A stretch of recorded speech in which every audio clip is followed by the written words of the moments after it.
Welcome to Tomb of Annihilation, and for some reason the screen has disappeared. So, give me a second here while I fix this technical difficulty stuff. That's not fixing it. Okay. Hold on. I lost the window here. I'll just do a new window. Anyway, somebody else want to read the quest log and perhaps sum up what happened previously while I do some quick technical fixes? No, because I don't have it. Any of the other players might have access to the quest log. It's under right next to your character sheet, or at least it should be. Let's see. Oh, you put it in there. I didn't put it there. That's where it was. But I didn't know you put the notes for, like... Is that what you're talking about? Sure. Let's see if I can do this proper. There we go. And we'll do a bit of this. Or maybe we're all black and white. Yeah, sorry about that. It's part of the... Whoa, yep. Let me...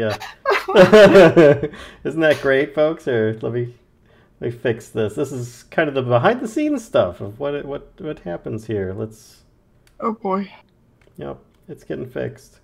There we go. And then I just need to bring it down. So anyway. Bring it down. Yep, there we go. It is now in place. So yeah, hi, I'm Vallen. This is me messing up the stream. Sorry about that. It was working fine a moment ago, I swear to God. So we're missing a couple members today, but we will carry on nonetheless. We have previously in the quest, last time, which actually, for those that are not familiar with the series, that's what the little intro was for. I'm not going to go over the entire history, but last time, our heroes were, and I'm calling us all heroes regardless of what we may or may not be, our heroes, adventurers, travelers, are on the way to Ataz Mohaha, which is down here by my mouse marker here.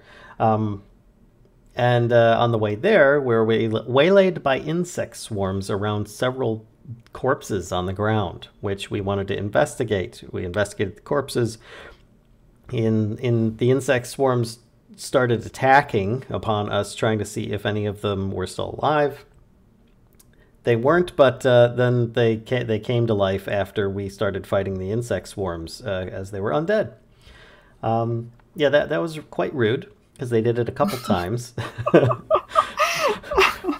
But thanks to Aelia, the Centaur Cleric, she was able to destroy a good portion of the undead before we finished off the remainders.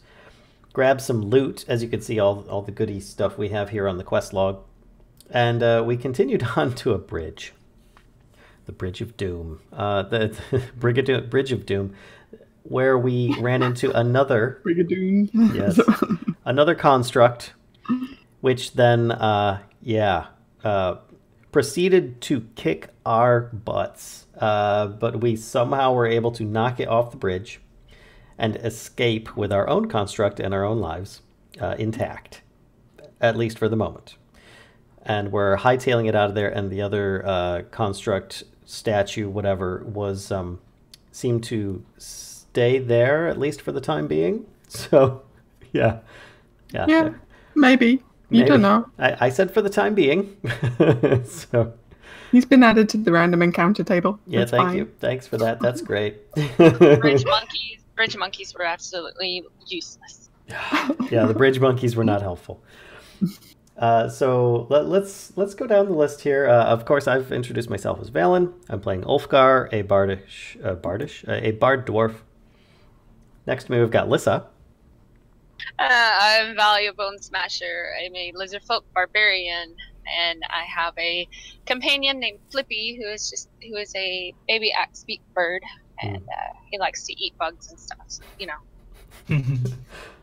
And then next to Lyssa is Kellisto, who will not be able to join us today. But she typically plays a half-elf druid who likes to shape change and likes to find loot, and also might have a slight drinking habit at times. Next to her... She feeds us. Yes, she does feed us regularly. Keeps us well fed. Nerevar is next to her.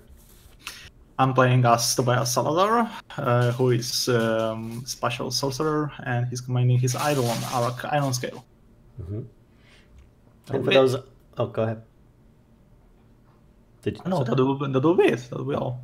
For those unfamiliar with the Eidolon, it's kind of a summoned companion that he has control over as well. And then next to him, we have Rorax, who will unfortunately not be able to join us today. And then next to her, and she's playing a Centaur Cleric, who especially hates undead, as a lot of clerics tend to do. And then next to her, we've got Vorn, our very own Shield Guardian, which we found north of Camp Vengeance some time ago, was able to smuggle through Port Nianzaru to our current destination through much difficulty and a lot of grunting and groaning of lifting up this heavy package.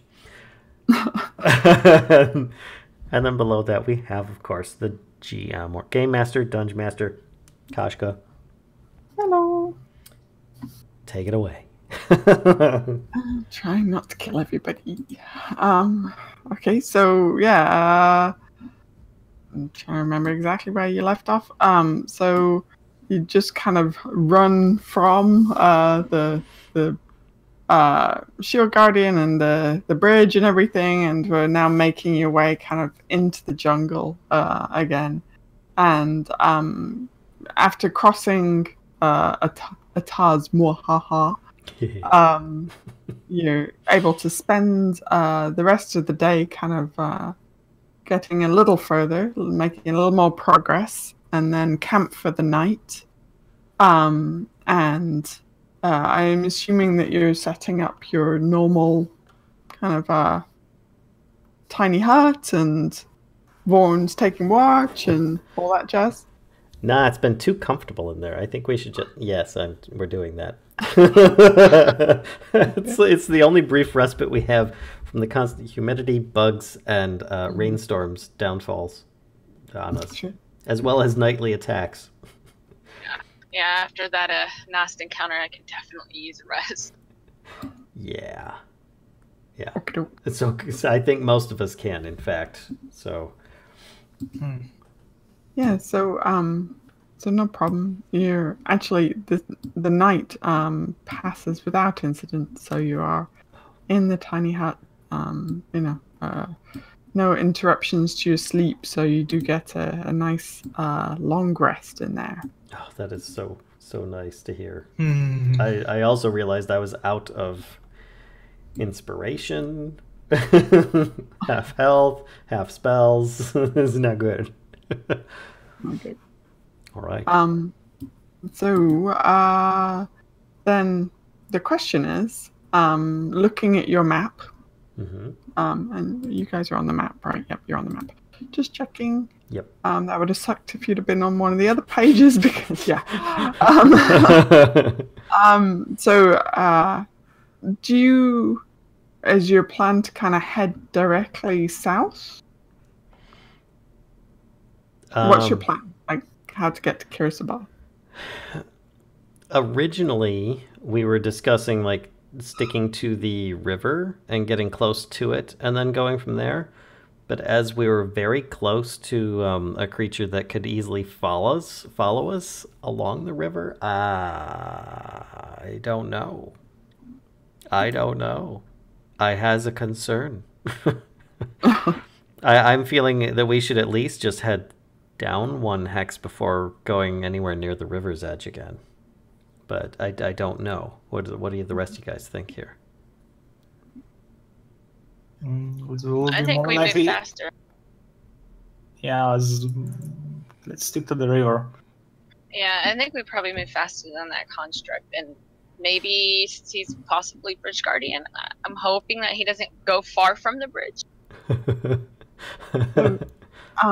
So right now you guys see, right, that it's not so much a river at the moment. It is like a gorge cut into the landscape, you know. So at the moment, there are kind of like cliff edges to this, and so you wouldn't be, following the river quite as much. You'd be kind of following the cliff edge, if that makes sense. Yeah, then we should just follow that. I mean, anything that comes by, you can just push it off. Okay. So you have kind of like Don't like hold on to it. Don't be near it when it falls. right. like us or anything we run into could easily push us off. Yes, that sounds great. Okay. They have gone into the jungle a little bit. So Kellisto is going to make a survival check to see if she's able to navigate you back. Yes. Okay. So, so let me get rid of this. Boop. And you guys move down here, basically within view of the cliff edge. Mwahaha. Mwahaha. So let's see. So, okay, hang on one sec. I'm just gonna draw the line.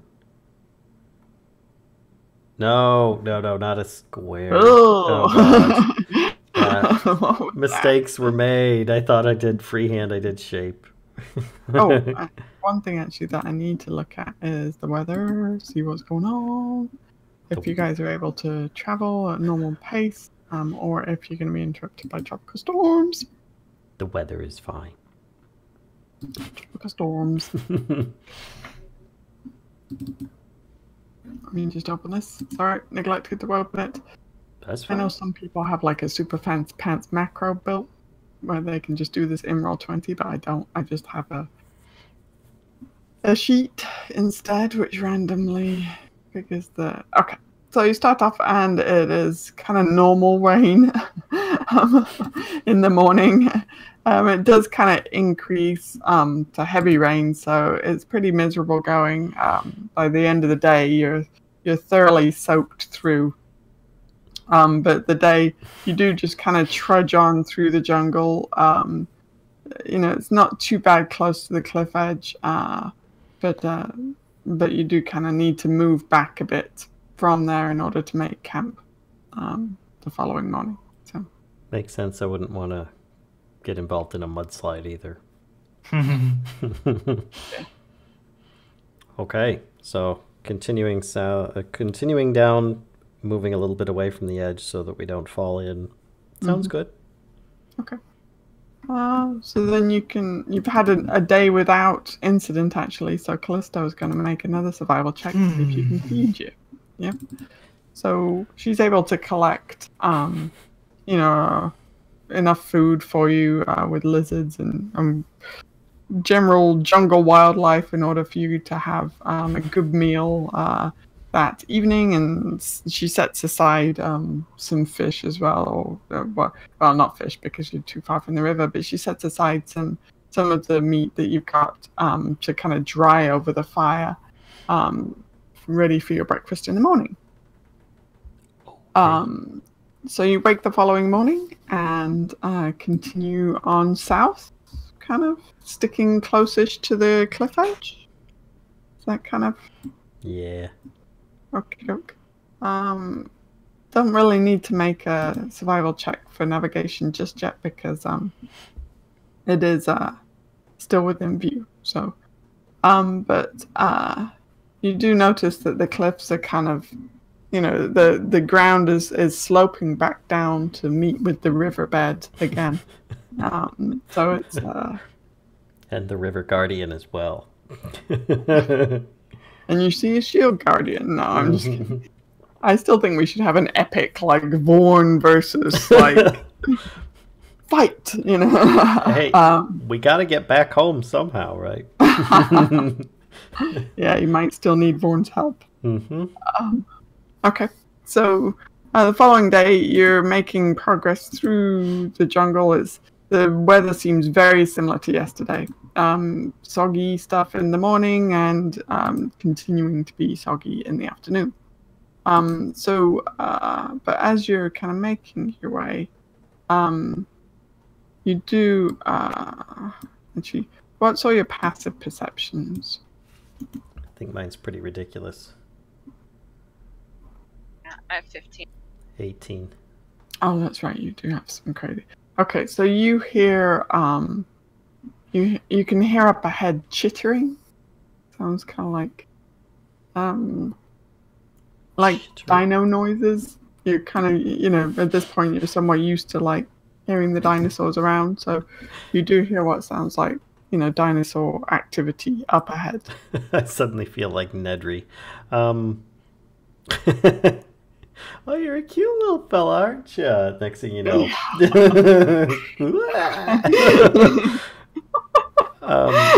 So I'd alert the rest of the party. And then I'd say, let me go check it out. And I'd try and stealth up. Oh, okie doke. Let me check the dinos' passive perception, see if they see you coming. And I would also tell Valia, let me do it this time. Well, I remember you walking up to the corpses before and just started stabbing them with a stick. I didn't exactly stealth either. I just kind of, well, the one was moving. I tried to save it in case you forgot. And don't get eaten. Dinosaurs like dwarves.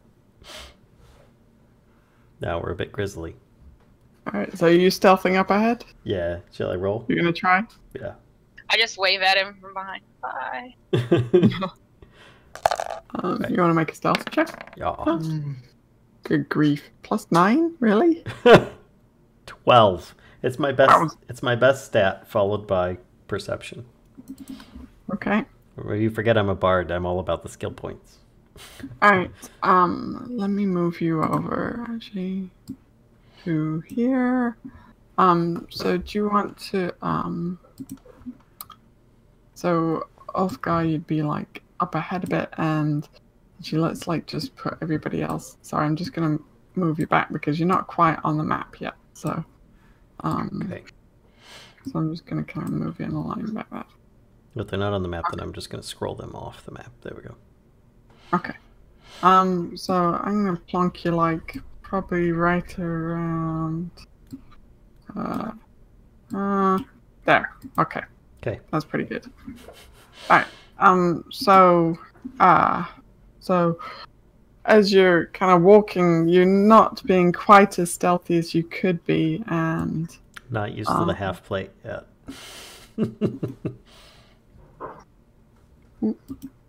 and these little guys hear you coming and decide to be kind of opportunists. So they run up to you and they're going to give you a chomp. And I'm And Yeah, this stealth mission went horribly wrong. Okay. Okay. Let me just take care of the dinosaur menace by myself. And so they're gonna get a little surprise round on you, because they heard you coming before you saw them. Yeah, then we can make a turn order. So assuming it's even needed, they might just journey on without me after this. Because I'll be dead, being eaten. alright, so these guys okay, so they're gonna try and bite you. There's one bite. How many have we got? Got 5. Okay. My armor 2. class is not correct right now. I don't know why it's like that. 3 Yeah, I bites. had to fix mine too. 4 bites. Ooh. Hold on a second. I gotta do a half plate. Half plate. Put it in here. What just happened? Nothing. Try. Oh, it's because I popped the character sheet out. Hold on a second here. 1 second. My character sheet is not working as intended. Half plate. Put it in there. There we go. And then I can do... Oh, did it automatically equip? It did automatically kind of equip. Hold on. I gotta find it in my... There it is. And equipped. So I should have an armor class total. Oh, I don't have the shield either. That's the problem. I should have an armor class of 20. How's that? Okay. Okay. Let's see. So three of them hit you, and one of them critted. One of those hits was a crit. Nice. 7, 8, 9. And my armor class is not accepting my dexterity modifier plus 3. Okay. So two of them hit, and one was a crit. There were 2 regular hits and 1 critical hit. So Ouch. you've taken 4, 9, 17 points of damage. Ow. Okay. Good to know.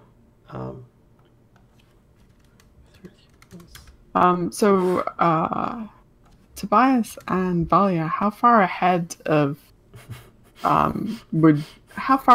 you would you let Ulfgar get? I guess the question. Somewhere here-ish, maybe? Okay. I just stayed back since he made his remark about me stealthing, so I was like, okay, have fun.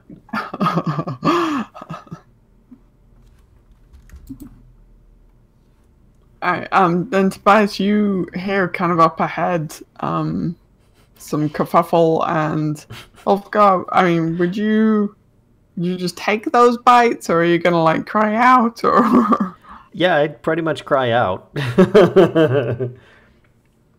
Help! Yeah, more or less. I just by the beard! Oh, get off me! Help! Ouch, that hurts. So what you hear up ahead.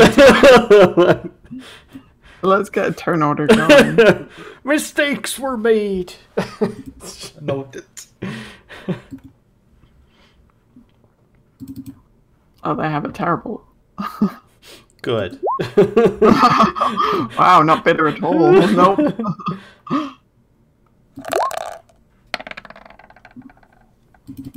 And then Born.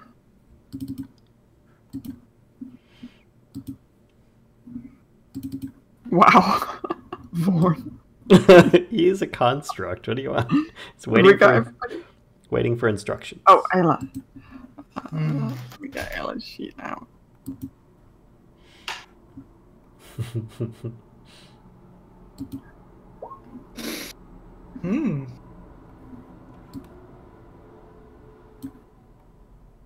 Noise. Need to edit. Okay. Let me sort these. Okay. There we go. Alright, so Ulfgar, appropriately, you get a reaction to getting surrounded by little bitey dinos. Bitey dinos. I do what I would do if I wasn't surrounded by them, and that even if I was. So before I do, though, I have a question. Usually I do my Fusro Da, you know. Now in this case, am I allowed to do this and be inside the area and not be affected by it? Or do I have to back up to do it?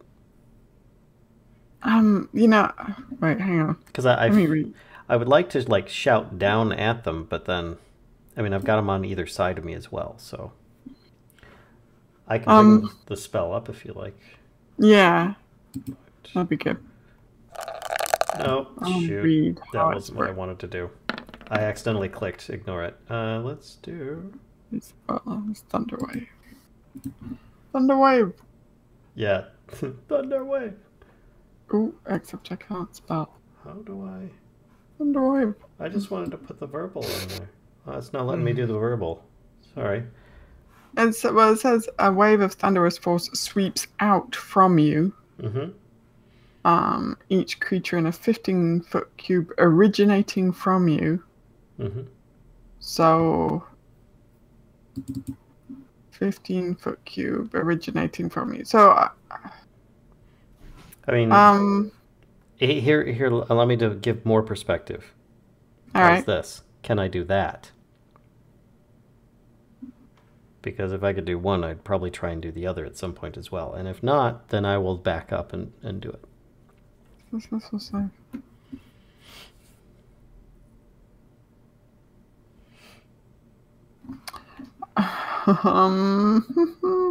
I kind of feel like we pretty much always played it that it goes away from you, right? Like that it's not it's not like a donut, you know, like you blast it kind of in a direction from you.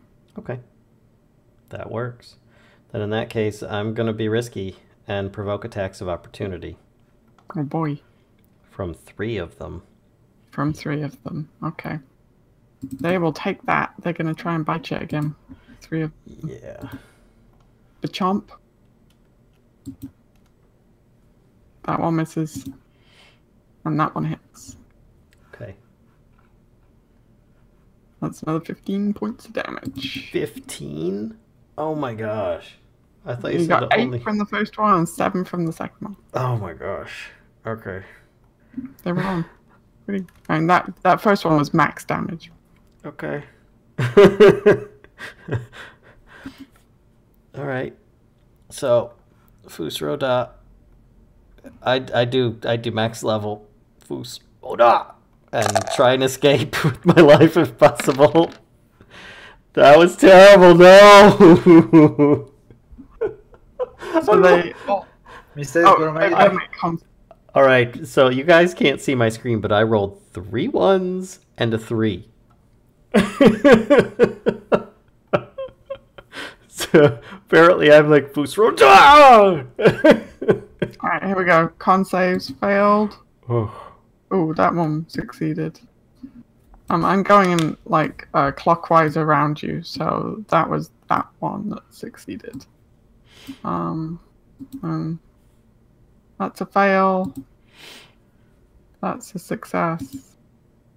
And that's a fail. Alright. It's a total of 6 thunder damage. 6 thunder damage? Okay. Well, so wait, hang on. Do they take... half damage. Okay. Yeah, and... Let me do the guys that... Oh, damn it. I hate it when I double-click their tokens. So that one takes 3. And he's not pushed. This one takes 6, right? 6. Oops. Yep. And he is pushed like over there. Yay. This one takes -6. And he is pushed back there. Then that one succeeded, so he just takes -3. So it just kind of scattered them. Yep. A few of them. This one... Oh, stop it. This one takes 6. And he is back there. There you go. All right. Which is actually, that works. I didn't intend to get hit so hard, but I am going to run away. Be like, ouch! Ooh, ow! That smarts. Yeah, that's as far as I can go. I don't think I can go. Yeah. And I'm looking really messed up. These guys hurt me really bad.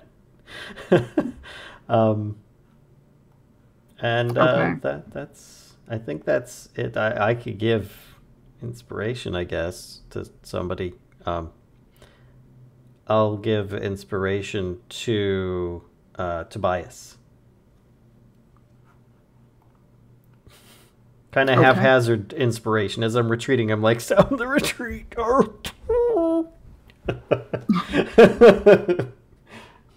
Alright, I need to look at Aelia. What the heck would Aelia do? Like guiding bolt or something? Does she have that? Let me look at her spells.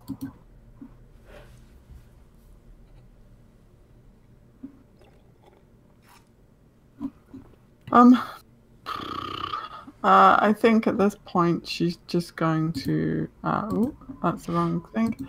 Gonna kind of head up, or actually, she might do like a healing word for you. Oh, that'd be great. Instead. So, gonna... Oh, There you thank go. goodness. Okay, that's good. I'm Healing very... word for Ulfgar, and then she's gonna move closer. So 5, 10, 50, 20, 25. So she's gonna move like Many about times. Oh, she's just charging in, okay.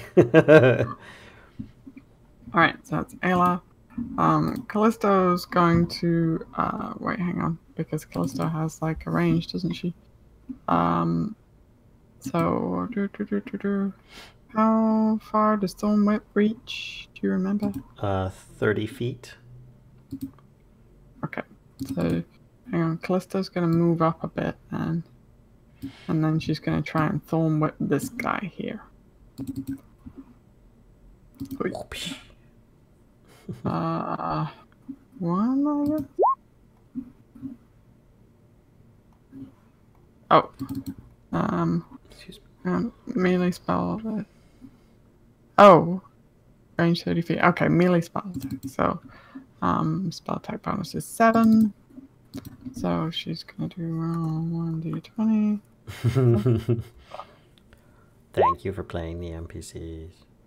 Let me check their AC.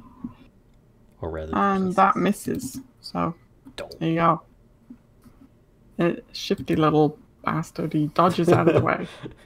Yeah, they are very shifty. Okay, Tobias.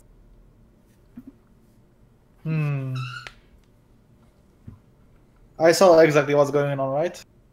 Yeah, at this point you've seen Ulfgar like come moving back towards you, and he looks fairly. He's got all these bite marks all over him. He's kind of bleeding in quite a few places. And you hear like little dino chittering noises up ahead. And it sounds like they're like chirping backwards and forwards to each other, you know. Ulfgar exclaims, "There's so many of them, the bitey little bastards." And you've got inspiration as well, which there's your info. Hang on.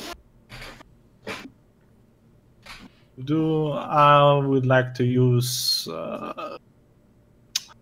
where is it? Oh, yeah, that's Arokh shit. Okay. Spells. Tobias. Okay. I'm just using Cure Wounds on Ulfgar before I go forward. Okay, nice. Yes, you're such careless. and I'm stepping forward, drawing my sword. Thank you. Okay. Feeling a little better. All right. I'm at about half health now. How about Flippy? What would Flippy like to do? I think Flippy will just hang back, not sure what's going on, and just look at me and look at Ulfgar and just kind of squawk a little bit like, what's going on? Okay. Doing the tippy taps. Yeah. Arokh? Arokh, of course, he's dashing forward and he's going to bite this one. Okay. Right here. Jump it. Jump. But jump. Tiff for a tiff. Nice. Yep, that definitely hits. And that one is dead. Steampunk dragon eats little bitey bastard. News headline.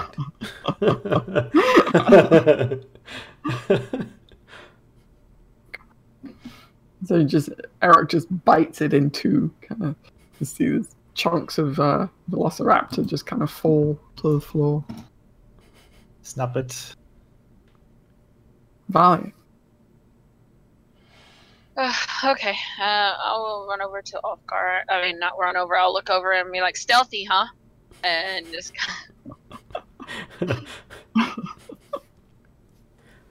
They're tiny. They're wee. What do you want?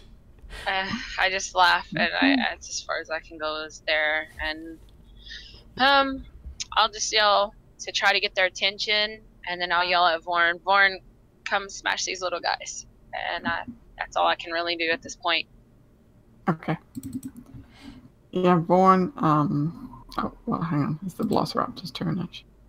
So there's lots of like chittering like that, and you just hear them like chirping backwards and forwards to each other, and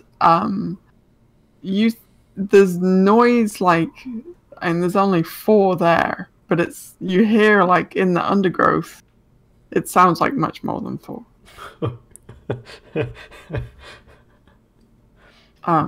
And some of their friends are gonna come out and play as well. Yeah, it's funny. I contemplated having Ulfgar just start saying that there were like hundreds of them or something, as he tends to exaggerate his stories. That's not an invitation to put hundreds on the battle mat. So these guys are gonna move up. Must have more ankle biters. You've got me, isn't that enough? Right, hang on, let me check their move. Yeah, sorry, I had to turn my camera off. Distracting stuff going on in the background. Let's see, how far can they get? Okay, they can get like there-ish. Wait, I gotta zoom out a bit because I'm not seeing these other ones. Oh crap. Okay. That's a thing. I might as well stay a bit more zoomed in, knowing that there's a whole bunch more down there. Great.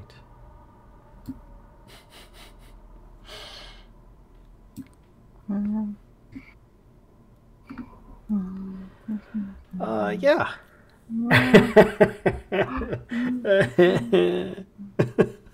Okay. Alright, the second wave is incoming, but these guys are gonna do some bites. So let's do this guy first. Bite on Valia, the chomp. And he does have advantage because he has his buddy. Well, he has advantage. He hit. I think. He hit me. Yeah, Okay. my AC is 16, so he just hit. Okay. Alright. So he hits for 8, which I think is their max damage, isn't it? Yep, it sure is. I sure hope so. Then this guy here is gonna bite at Aelia. So that's okay. Aelia takes a big bite. Ouch. Okay. Then Arokh's got some bitey little shits on him. Yep. Not that I really want to say this, but if they have advantage, that one just crit, right? Yeah, it Alright. sure did. Okay, so this guy on Arokh. Yeah, it hits. Okay. And this guy on Arokh. So that's, so he's, because they have advantage. Oh wait, yes, and because they have advantage, that's the 19 to consider with him. And then this guy. Oof, that's a critical. Jeez, stop it, DM, stop it. Yeah, Arok's gone. Oh. So you see, you see Arokh form turn to kind of that misty, like vapor kind of version of himself again, and disappears back into Miracle.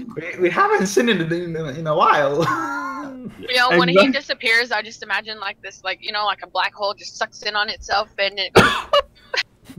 Yeah, pretty much. I just hear this popping noise in the back. He just implodes. Okay, Velociraptors are done. Born. The only thing. What's his move? His move is 30 feet. So he can get up here. Boom. Yep. Yay! And he's gonna try and punch. I don't know. Let's probably this guy here because he's closest. Straight So line. he just takes this like big. Born punch. Vaughn does have. He can make 2 fist attacks as well, but that one misses, unfortunately. The Velociraptor just dodges out of the way and scoots like. Yeah, they are tiny and quick, and he's Yeah, not. very fast. But the next one, oh there's this this just complete it's like Velociraptor jam where. There's a giant fist mark in the ground, and it's just Puddle-o-raptor. Well, Vaughn kind of picks his fist back up again, and the little Velociraptor's body is like stuck to the front. He shakes it, and the Velociraptor's like body just tumbles to the ground. And I kind of feel bad for it. Kind of. I don't at all. And that's Vaughn's turn. Ulfgar, back up to you. I'm gonna regret this. So I'm going to go here. Okay. And I'm gonna do another another thunder wave. Let's do this. Thunder wave. I didn't rage, did I? I just moved, right? Yeah, you Right. just moved. Just, Okay. Yeah. again, ignore the spell roll because that doesn't make a difference. And I should outline it. Yeah, how are you doing this? That. It's not worth getting Vorn in there to do damage to one more dude. Okay. And so then I'm doing this at 2nd level. Come on, big bucks. There we go. 16 points of thunderous damage. That's a little better. Okay. So let's see. Hang on. So I've got 1, 2, 3. Wait, what's this guy got? 1 sec. Just looking at that. Okay. Yep. So I'm just gonna make 1 con save for this guy down here because the rest of them have less than 8 hit points. Okay. So, so he makes his con save though, and with his flips you the bird with a little Velociraptor claw and. Okay, but he looks like really rough actually, despite making the save. And then these 3 are DED dead. Okay. See what you're worried about. the reinforcements behind those ones. Bitey. So Okay. then, Aelia got hit by the first one, didn't it? And it crit on her. Ulfgar is going to... She does seem to have like a bite that is bleeding fairly heavily. yeah, he's going to use an inspiration on Aelia. Okay. And that's it. He can't move anymore. So he is now a target.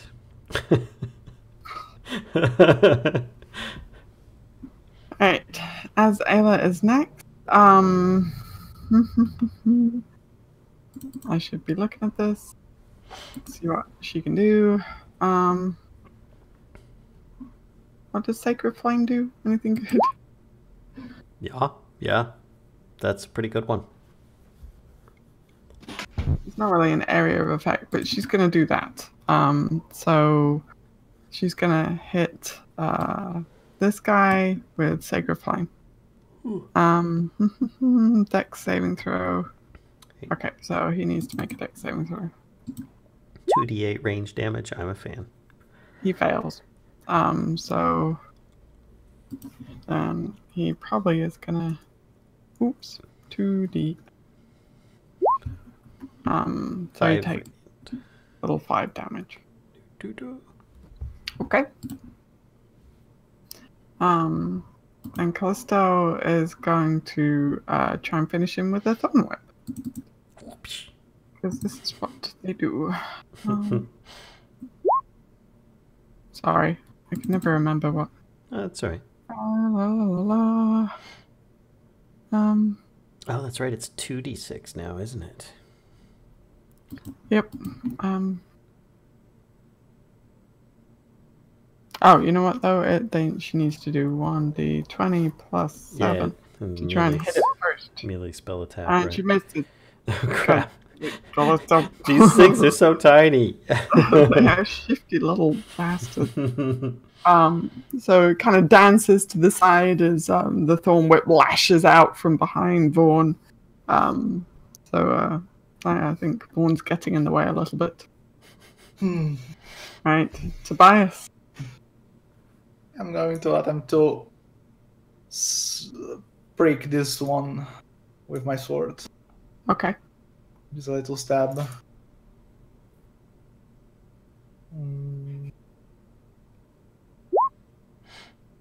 That hits. Okay, that finishes it. Nice. Question: Inspiration can give me a bonus attack? Can give me a bonus attack? You can cast bonus spells, or if you have a light offhand weapon like a dagger, then you can use that. Or another short sword or something. Yeah, because I would like to attack this one as a bonus action. Do you have any other weapons? I do have dagger. You can use the dagger. You don't get to use your strength bonus for damage if you do hit. It's just a straight 1d4 damage if you choose to attack. Stab it, but you could use the inspiration, right? He could, or he could save it for defense. Either way, yes. That definitely hit. 3 piercing. Now you can choose to add 1d8 for the inspiration, or you can save it for an attack from an enemy. 1d8. Mm-hmm. Okay, let's add it. So rude. Well done. Well done. I'll remember. Inspiration spent well. This was inspiration gained from the retreat of Ulfgar, so there you go. Blame Ulfgar having too many Velociraptor bites on him to give you good inspiration. Hashtag blame Ulfgar. There you go. Alright. Over to Flippy. Seeing how hard they're hitting everybody, Flippy's just gonna kind of walk up behind me, and I'll just tell him stay there, and that's it. Okay. And Valia? I guess I will rage and move up to here, and I will just start attacking. I'll start with this one and work my way around. Whirling dervish. Biting dinosaurs, I guess. Bite my friends, I bite you back. That's not quite gonna work. And second attack. That definitely hit. Are you raging? Yes, I raged. Yes. Do you get advantage to attack then, or? If I hit, yes. Wait. I don't know if rage gets you advantage to hit, or I don't even know what it does. For my bite, I have bonus. I have it added into my. Okay. So I only hit once, and I can't do a bonus because I raged as my bonus. So. Gotcha. So I hit this one. I tried. Okay. I missed the first, got the second, and there's a. So so that's on that one. Are you still biting him, or? Yes. Okay. Yeah, you like half his body is missing. He's just barely standing. I just spit the pieces out in front of the one directly in front of me. You're next. And then I yell at Vorn, keep squishing these things. Okay. All right. Then,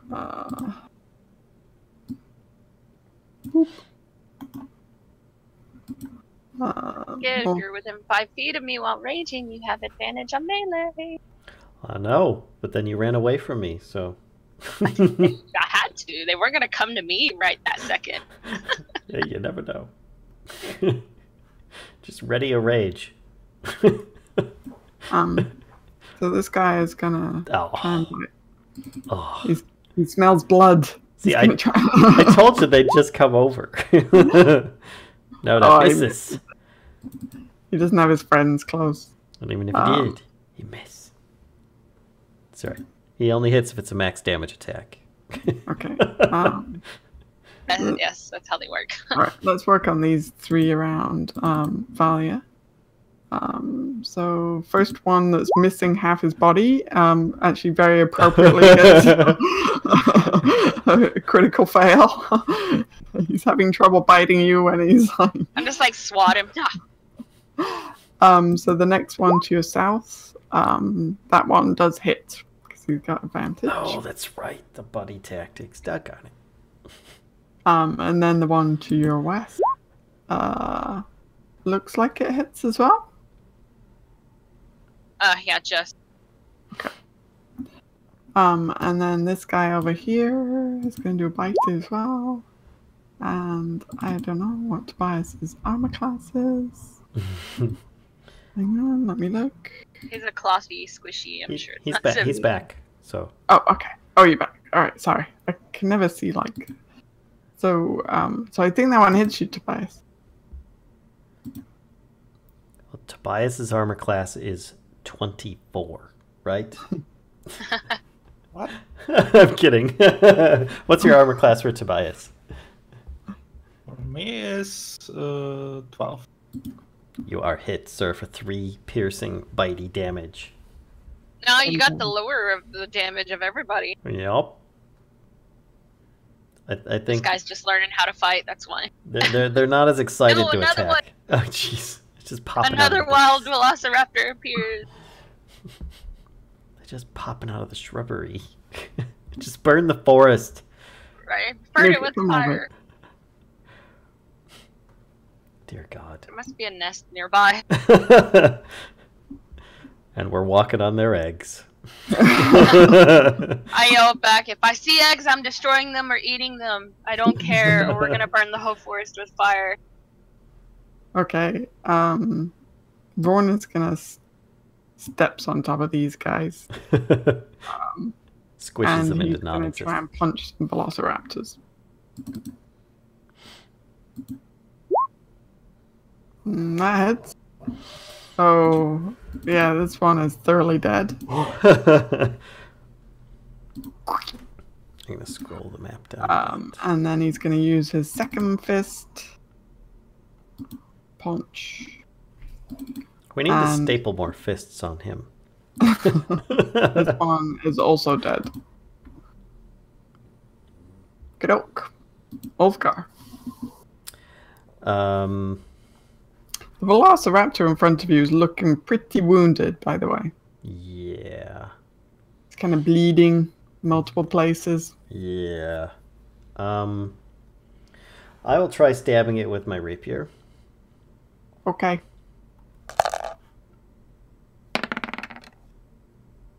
8. Misses.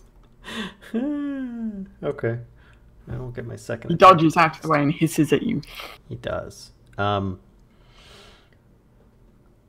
cast Healing Word on myself. Fair enough, man. Yeah. Fair enough.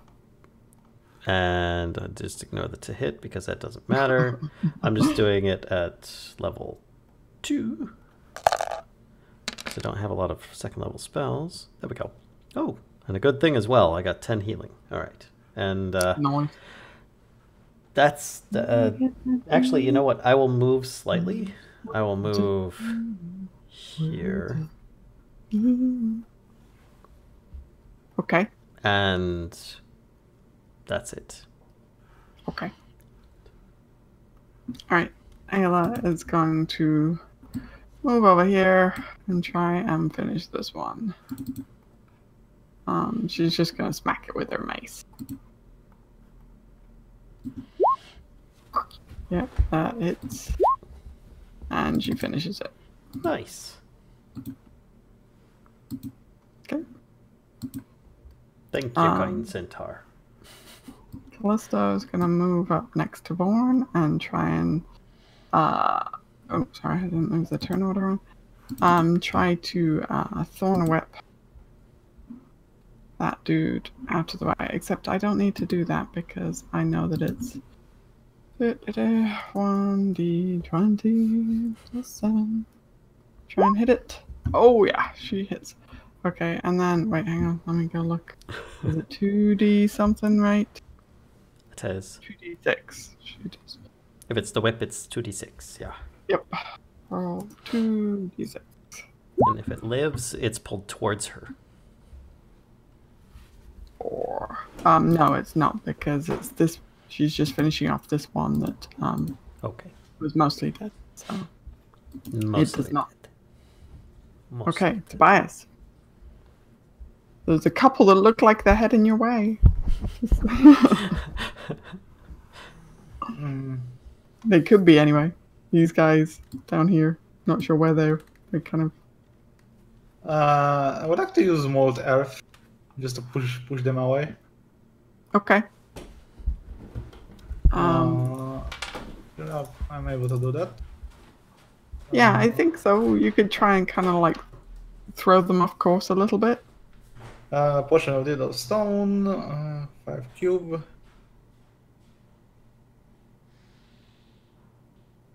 I think what I would do is give them like a dex save. And if they fail, then they would be kind of knocked prone. Does that sound alright? You shape stones.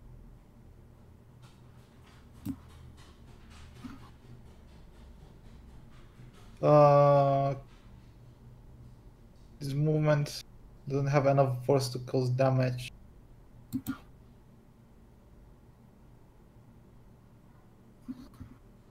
No, I'm not able to push them with this. Oh, okay. I can move earth, but not. I'm not able to throw them at it. Okay. So instead, I'm going to move next to Valia. If I'm able to. Hang on. Mm-hmm. Yeah, I'm able to. Okay. Next to Valia and attack this one with short swords. Okay. Sorry about that. No worries. That hits. Noise. Okay. So wait, which one were you attacking again? That one. Okay. Thank you.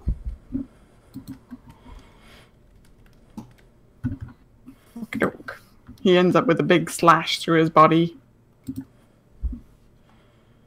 Still standing, but looking pretty sorry for himself. Okay, Flippy. Still gonna be hanging back? Actually, Flippy's gonna see.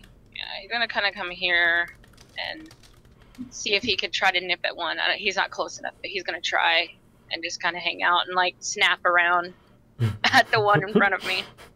Okay. Try to look intimidating. Yep. The Velociraptors are kind of hissing back at him, and yeah. It's like a little standoff, and you're in the middle. Yeah. Alright, Okay. and your turn. Since I'm still raging, I'm gonna hit the one in front of me. Okay. Oh, jeez. Hey, so we're not biting him right away. Let's try for the second. Nope. You And just then I get an unarmed attack.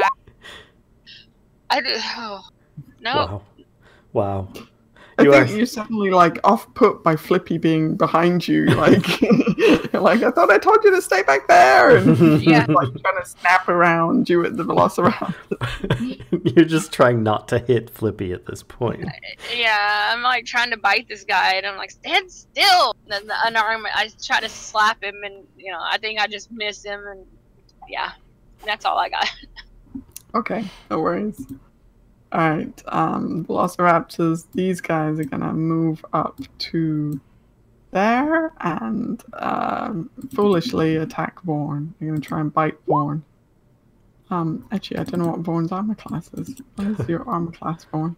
There's a lot of dead Velociraptors on the field. There are, yeah. So the many. ground is like littered with their little bodies at this point. Tobias is under a pile of them, as is Vorn.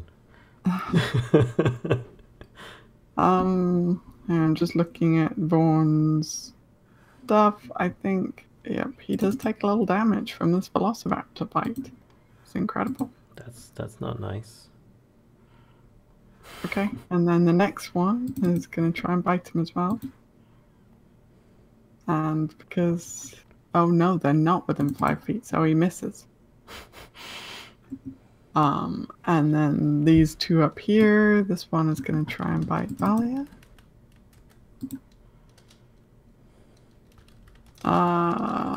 Nope. Does 15 hit? No. Okay.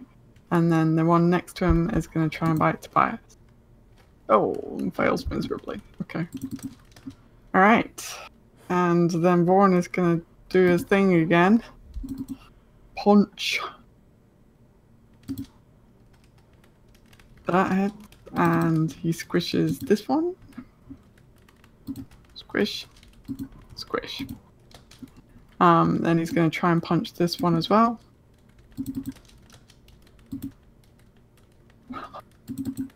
He's like a Velociraptor squishing machine. He's like he just points him in the right direction and he just squishes him. Right. The Velociraptor juice on the floor. Yeah.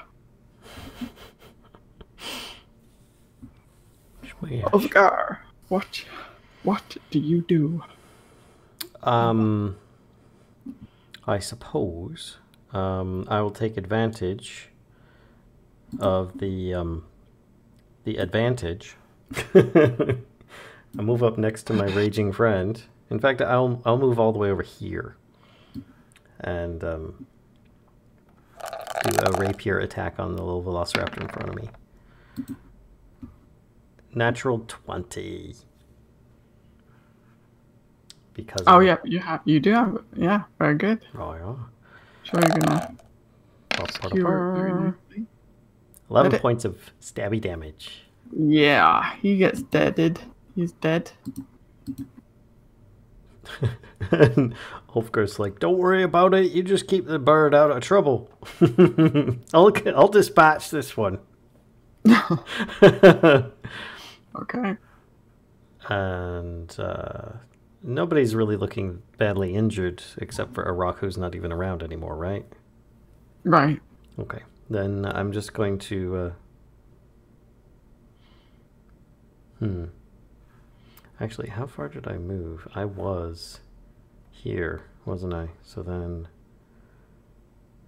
it'd be like 10 feet. I could probably move a little bit more. So I'd move over here.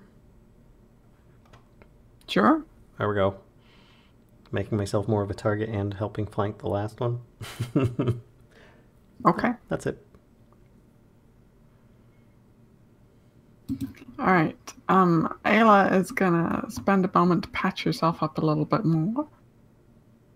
And Kellisto is gonna try and calm Flippy down a little bit. So over to you, Tobias. Over to me. As far as you can see, there's just this guy left.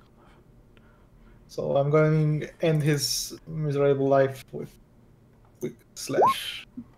Yep, that hits. He takes a big slash, but he's still...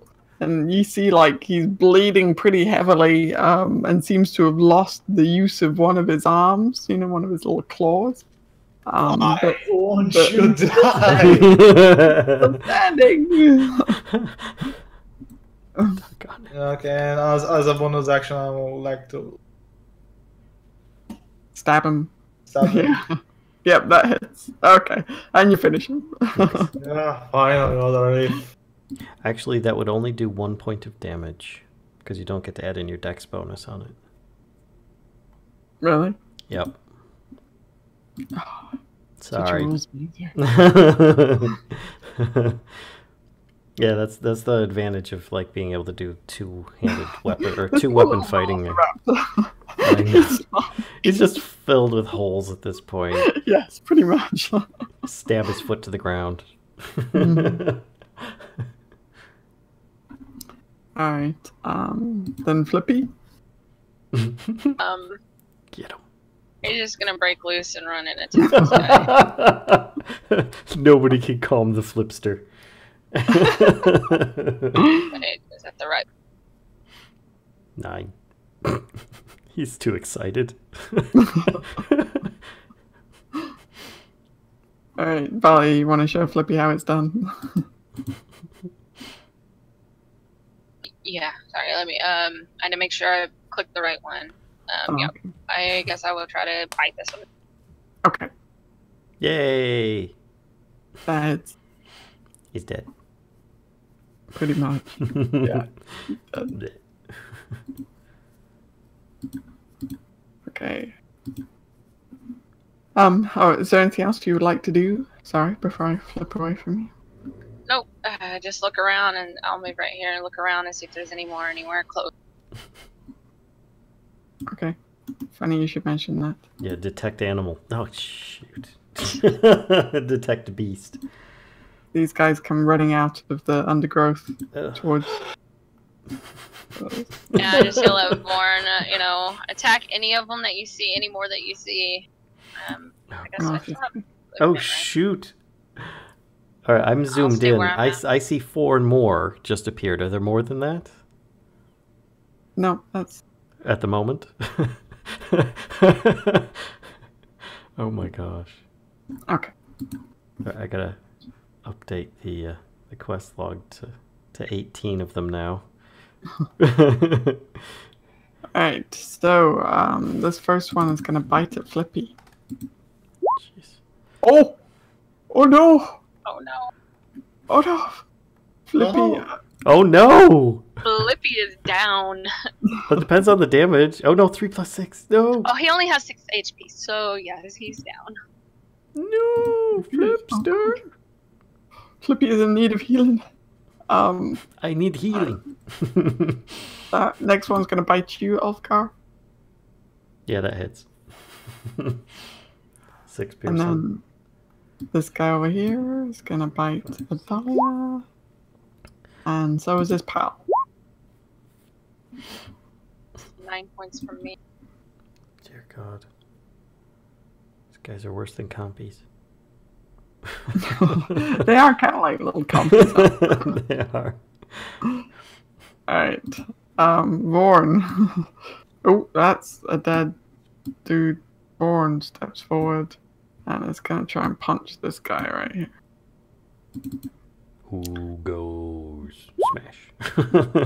Oh, but he still lives. So he's gonna try and punch him again. That finishes him. Good. Okay. Ulfgar. Healing. How many word. bites have you had now? I've had a lot of bites. Healing word on Flippy. Hold on a second. So let's actually roll for that because I need to do the it's gonna be a level 1. Doop. Submit. Boop. He's Okay. back to full health. And then he will back up. And then he will Into the other one. shoot. No, he won't back up. He'll move forward and attack. This is such a bad idea. This one here protecting the silly bird. No. With his rapier at normal attack. Oh, thank goodness. Right, 24 should hit. Yeah. Come on, big bucks. 9 piercing. That's really good. I rolled max. Okay. Is he dead? You skewer him like seriously, and got him in the eye. I was going to say like right through his little torso. You think you've hit something vital because there seems to be very dark blood pouring forth from the wound. And Ulfgar. Oh, did it die? No. Oh crap. Ulfgar does his best to interject himself. You know, here's what Ulfgar does. He uses his he used his bonus action for healing word. That's it. Never mind. He's done. He can't do anymore. Okay. I was gonna give give Flippy inspiration. Callisto though is gonna move over here and swing at this little ship with her scimitar. Nice. Smack. Yep, that hits, and she finishes it. Yay. And she's kind of scolding Flippy a little bit. I want you to stay back there. Okay, Tobias. There are 2 still alive. One seems determined to be friends with Ulfgar. So I'm friendship runner, so I'm going to stop it. A short sword. That hits. Yay. Yeah. Okay. He's got a big slash through his body.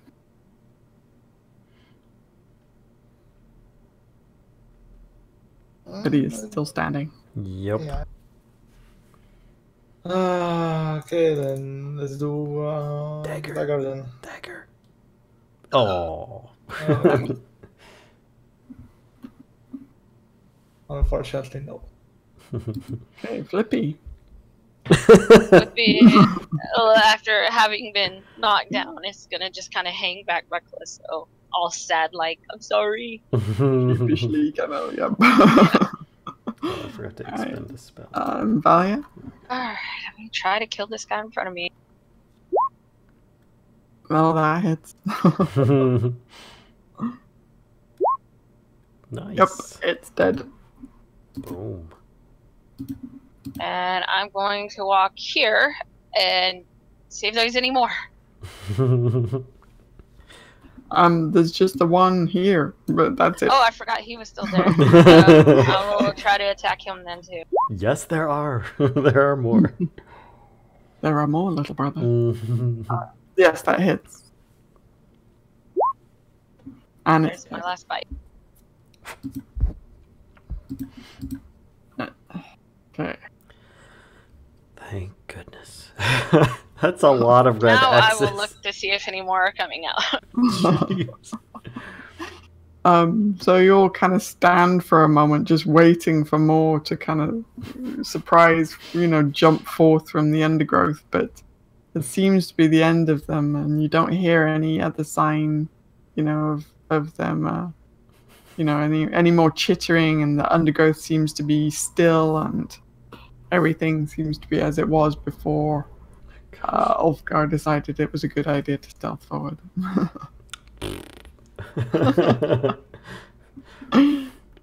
Get rid of this. Mistakes were made.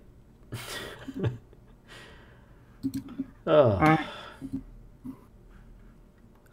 Well, Kellisto, good job in finding us more dinner. A Velociraptor steak for dinner. Oh, drumstick. I'm going to recommend that we take a short rest before we continue on. Those at any in favor? These will be more likely in my favor because I'm going to get Arokh back. All right. to summon him again. Okay. All right. So you guys kind of are all gonna take a rest. Yes. Okay. And for that, I'm going to use the Song of Rest as well. Ooh. Which it because it's a short rest. I mean, we were attacked midday, right? Or we ran into each other midday, right? So Yeah. excuse me. So Nice. basically, this means that you get a 1d6 on top of stuff. You can use soothing music or oration to help revitalize your wounded allies during a short rest. If you or any friendly creatures who can hear your performance regain hit points by spending hit dice at the end of the short rest, each of those creatures regains an extra 1d6 hit points. Very good. So, Nice. Yeah, so I'm going to spend some hit die. Let's see, 1d8 plus 3. D8 plus 3. What do we do? We spend hit die? You can spend them one at a time if you want. Did I just did that wrong? Yeah, okay. I'm on Oh, I did it right. full health. So I got cool. So I got 6 plus a d6. 1, 2, 3, 4, 5, 6. I'm gonna do 2 more. No, I'm gonna do 1 more and take advantage of my own oration. 1d8 plus 3 again, and then I'll do a roll 1d6. Cool. And if I do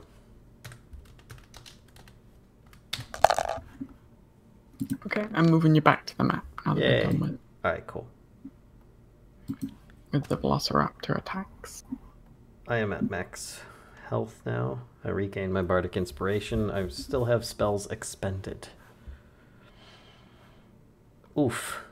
That was harsh. Those little ankle biters. Dang. Well, they Yeah, lacked let me any be points. sneaky, because you got us attacked by bugs last time, but oh. They lacked in hit points. They made up for with bitey teeth. Yes. Needle teeth. So you take your short rest and then continue on for the afternoon and are able to avoid any further incident. Thank goodness. So you're kind of closer to the... let me zoom in again here a minute. Getting a bit closer to kind of the... Did I move you already? I'm going to move you right there.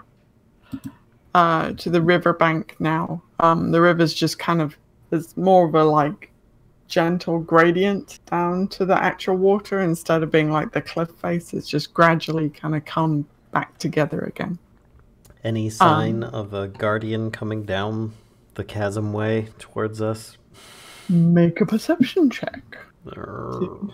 See your buddy, your pal, your best friend, who you knocked off the bridge. I gave him a gentle nudge. Come on. Totally remembers that. He remembers a certain dwarf with. You don't see him, no. I got it. Well, I guess that's good. No sign of him. Onward to Kir Sabal. So you make camp for the night. Kellisto's got a plethora of Velociraptor drumsticks for you to grill up and have plenty of food that evening. She is looking at the map and suggesting that instead of following the river around, you try and kind of cut that loop out. You know, she's saying that she could guide you like this. Yeah. So instead of like that. Yeah, exactly. We just go this way. Yep. Maybe a little more southward, you know, so you guys get a kind of more direct Yeah, more direct line to Kir Sabal. But yeah, exactly like that. So that's kind of what she's suggesting. Cut the loop out of the river. She reckons that if you're going to walk south tomorrow, she can find your way there. So you could save a whole day's travel. If you all agree. I'm alright with this. Less days traveling in this jungle is better.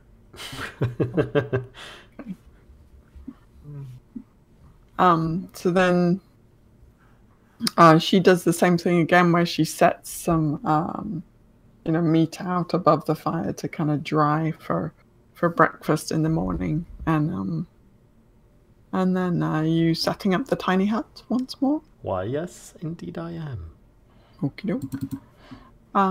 So set up the tiny hut, and there's no interruptions through the night.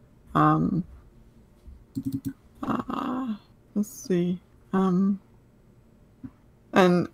Ulfgar, you have the highest passive perception? I think I do with 18. Okay. So hang on one sec. We can get rid of it. Okay. So actually anybody whose passive perception who has the passive perception that's 15 or above? Not me, neither Arokh. Okay. So anybody that does, you notice when you wake up in the morning, it seems like the overgrowth has grown overnight. It's a bit weird, but it definitely looks like you remember when you went to sleep that the edge of the kind of vegetation was a little bit further away than it was when you than it is now. Now, you know. I'd mention my disapproval of how the jungle seems to have grown overnight, and then grumble on about how this is more a perfect example of why dwarves prefer living down in the ground. Stonework doesn't grow like the jungle does here. What do you think that is? Did it grow over the hut at all or anything? No. It seemed to be like a few larger plants, that either were smaller, maybe they were there but they were smaller, and they've grown suddenly. I just start ripping them up with my claws. It's like, remember those vines? And you just start ripping them up, just trying to tear up all the foliage around us. So yes, I do. I think we should leave them alone then. Get out of there. They weren't interested in leaving us alone last time. As you head kind of towards them, you get a better look at them, and this is what they look like. They're these beautiful flowers, actually. They're they're kind of like big, beautiful orchids. Right. I would rather don't go close. Yeah, I'll stop when I see this. As soon as I see the flowers, I'll stop, and I'm like, we might want to back up and leave now, and I don't know what those are going to do, and I don't want to smell them, and I don't want them to grab us. We should probably leave. Yeah, this is what we see in the morning after we've received a full rest? Say again? Sorry? Is this what we see after the morning having received a full rest? Yes. Yay. Yeah. And you wonder, if maybe the stalk of the plant was there before and now it's just flowered overnight? Even more reason. These things look suspicious. They remind me of dragon bait.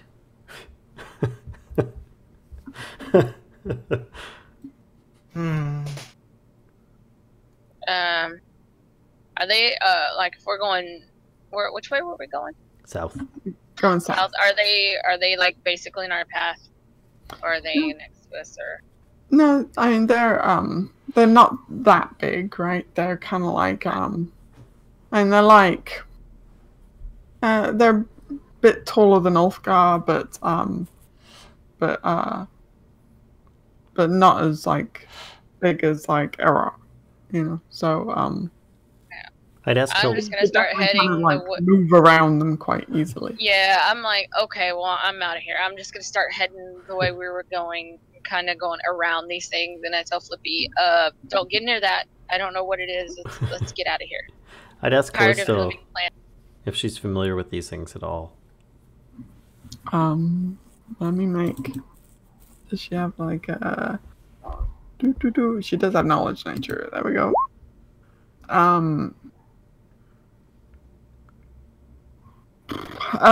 Yeah, she thinks she thinks they're not your usual flower. She says she says she thinks that they're a bit more sentient than your usual flower. So will be wise to leave them alone. Sentient like poison in frogs, or sentient like Arokhrans? I'm just walking curiously and says, I'm walking away. I'm like, you have fun looking at the flowers. I'm leaving. She asks you what the difference is, Ulfgar, between those two levels of sentience. The frogs were they hurt us, and the Aarakocra helped us. I'm just shaking my head. I'm like, ugh. And yet we found them both in the jungle. It's not as easy to identify. I've never met a sentient plant before to know what to do with it. Are they typically friendly, or do they usually attack on sight? If they even can see. She doesn't know that much. She says she thinks that they're more. She hasn't seen them outside the jungle before, so she doesn't know if they're friendly or not. Right. So she thinks that they're kind of neutral. Well, I think we should probably leave them alone. I agree. If anything, best we don't intrude further upon any other beings' property, lands, and continue on. I don't see any like skulls laying around its base or anything, do I? No, not at all. Okay. All right. So you skirt around them then, and you're able to quite easily avoid them, and head on your way. Okay. Okay. So you move on to this hex, and Kellisto is going to make a survival check to see if you really do move on to that hex.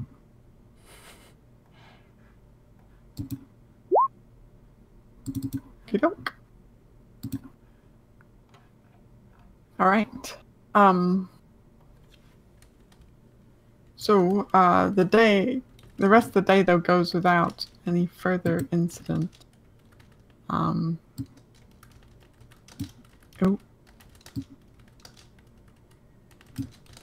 Right. Oh, stop the madness. Okay. Sorry, I was clicking. Got excited. So the rest of the day, let's have a look at what the weather's like. It is very heavy rain today. Like the rain seems to have kind of picked up. Boo. Yesterday it lulled you into a false sense of security. It was quite light rain when you went to sleep. But now it's very heavy rain. Nice. But you're able to kind of make some progress throughout the day, and then set up camp, and let Kellisto actually make a survival check, see if she can find you some food. Does she need to, considering we still have a crap ton of... She supplements what you've got with okay. some additional, so you get a nice full meal. Okay. before you doing the same thing, same routine. I'm just going to assume that you are, unless you tell me otherwise. Yep. Yeah. So sleeping in the hut, and you wake the next morning, and everything seems to be fine. Yay. So let's see. Kellisto's going to make another survival check. Flower fronds. Oop. Okay. See if she. Okay. So you're heading back kind of towards the river, and you haven't found it yet. Yay. So it's not quite like where you expected it to be. Okay. But you do feel like you can navigate south, because you have, you can see generally which direction kind of, well, you did say it was heavy rain, though. Yeah, it is heavy rain. You're right. Here, hang on one sec. Let me just. What direction is the sun in this cursed land? Right.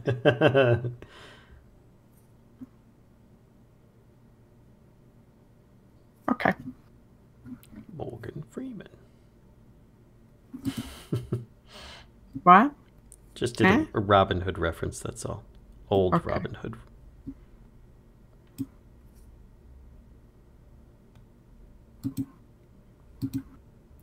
Okay, so...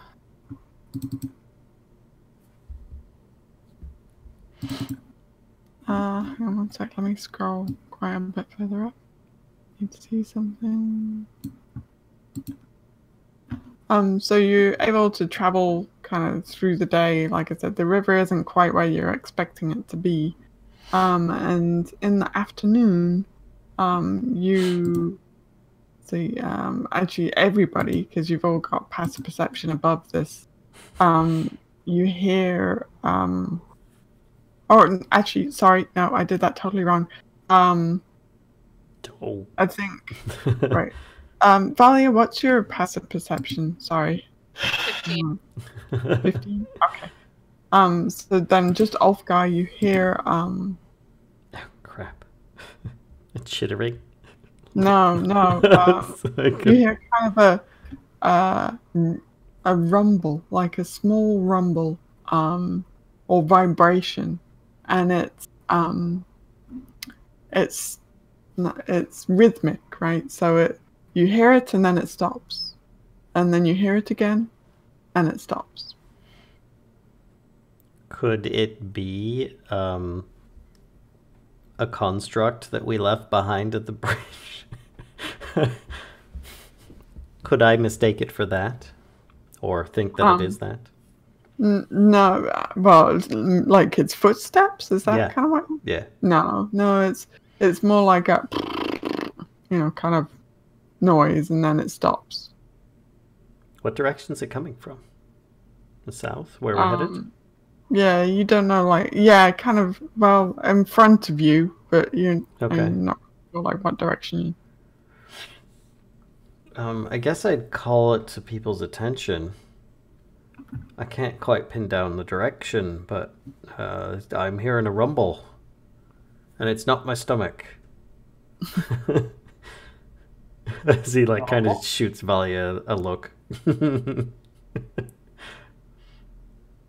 I'm just looking around, not paying attention to him. I just kind of I don't know what to say. Just being really quiet. It's just more like I don't know. Maybe it's because of my stone sense. I feel these things, but I think we should continue with caution. Okay. So you continue on a bit further, and are you being stealthy about it, or? I think we should attempt to be. Okay. I don't know if the rest of the group wants to follow suit.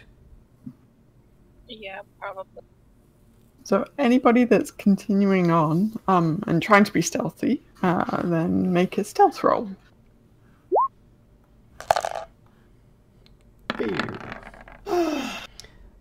Never mind. I'll just leave it. Dice have already been cast. Okay. You So you're able to kind of move a lot closer to the source of the noise, and as you get closer and closer, the rumble gets kind of louder, right? So the others have been able to detect this rumbling now? Yep, you can all hear it now, and it sounds like a really big snoring noise.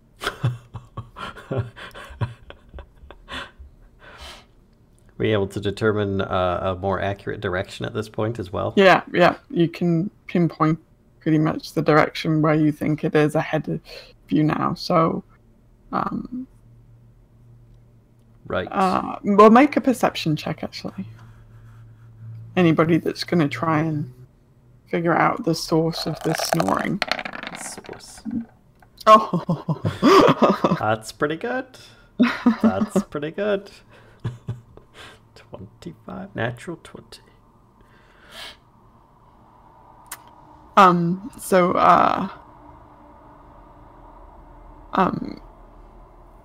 Ulfgar, you have a good idea of where it is ahead of you. Mm-hmm. But Valia, you not only know kind of where it is ahead of you, but also you think you can hear something else, like almost like a moan of pain or anguish, or somebody. It sounds like somebody's kind of upset. Okay.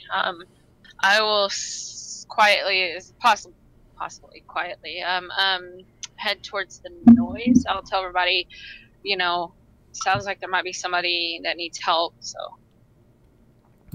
Wait a second. Kellisto, can you cast that quiet spell that you've got? She's got a quiet spell. Is it passed without a... Yeah, whatever. Yep. Pass without trace. Yeah. Oh, yep. Yes, she certainly can. She will do that. Boop.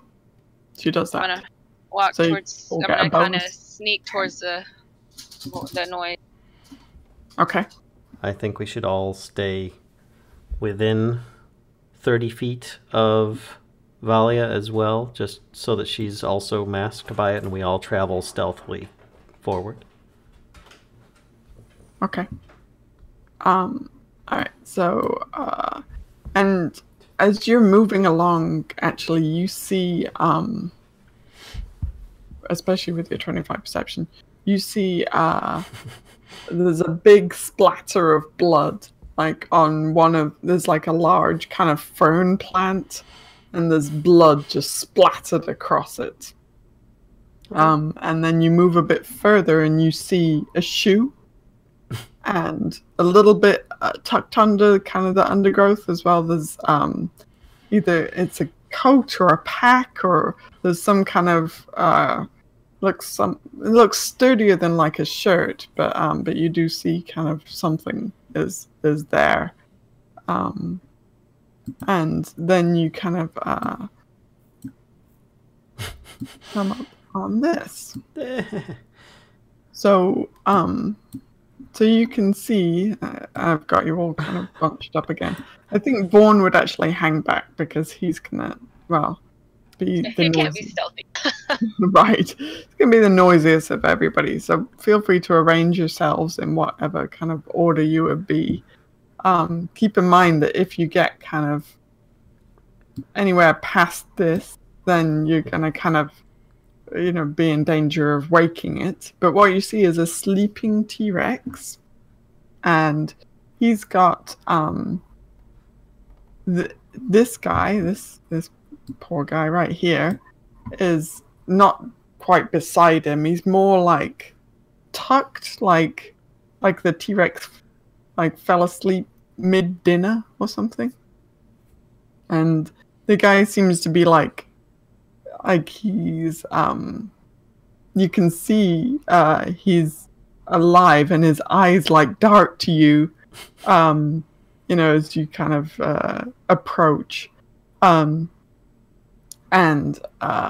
he's tucked kind of under the T-Rex in a way that makes it like, I mean, he seems like he might wake the T-Rex if he tries to kind of get away. Okay. I just put my hand up to him, like, you know, like, like, not for him not to yell or move or anything. Hopefully he gets it. It's like like the T-Rex has a little like meat popsicle teddy bear, you know. It's like he's got the little guy in his tiny little T-Rex arms. I look back and I kind of, I don't know, how close are you guys to me? Well, Tobias, I think you need to be a little bit closer to get the benefit from the masking spell. Are they close enough to where I can whisper to them? Hang on, let me just. There you go.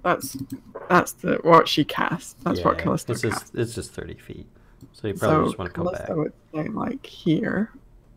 Oh, then we'd be fine. Yeah. She'd stay kind of within the center of the group. Yeah. Okay, So cool. I whisper. I turn back and I whisper. I'm like, "There's a T-Rex. It's asleep. There's a guy under his paw. We just should leave him. He's dead anyway. So let's just go like we never saw this." Wait, he's dead or dying? No, probably. He will be dead. Does that make it any better for you? No. We should just leave him. Let's go. We should just go. It's asleep right now. There's no hope for him. We gotta go. There is hope for him. We're here. We can take him. No, there's not. Come on, No, we can can't. take him. I look at you and I point to your ankles. Did you forget what happened a while ago? Or the other day? They were a small target. I'm better at hitting big targets. Come on. I just shake my head no. It's like, I told him, I was like, he's dead. He's just gonna die. I mean, he's probably, there's blood everywhere. He's already bleeding out. I mean, there's no hope for him. I'm like, Tobias, can you just like? I'd like to insight check her at this or something point. to help. I'd like to insight check her to see if she's actually telling me the truth, because she keeps on saying like he is dead, he's almost dead, he might be dead, he's not dead yet. I just like in this weird panic because there's a T-Rex, so I'm just like, we gotta go, let's leave. Yeah. I tell Tobias, can you just shoot him with one of your magic things out of your hand and like finish him off and let's go. Oh, no. You'll be doing him a service. Can I see this guy at this point? Yeah, you can see him. And what am I seeing? You see T-Rex sleeping. He's kind of curled up a little bit, and he just has his paw like over this guy. Okay. And this guy is like pinned in absolute. He's paralyzed, like in terror, basically. Okay. His face is like white as a sheet, and it looks like he's sweating, and you know, he's just absolutely terrified. Like too afraid to move. Even if you asked him to move, it doesn't seem like he would. Borden could take him. No, we could create a distraction. I just keep shaking my head no. Come on, we just lure it away, grab the victim and run in the opposite direction. Like, here, how about you go distract him? We leave.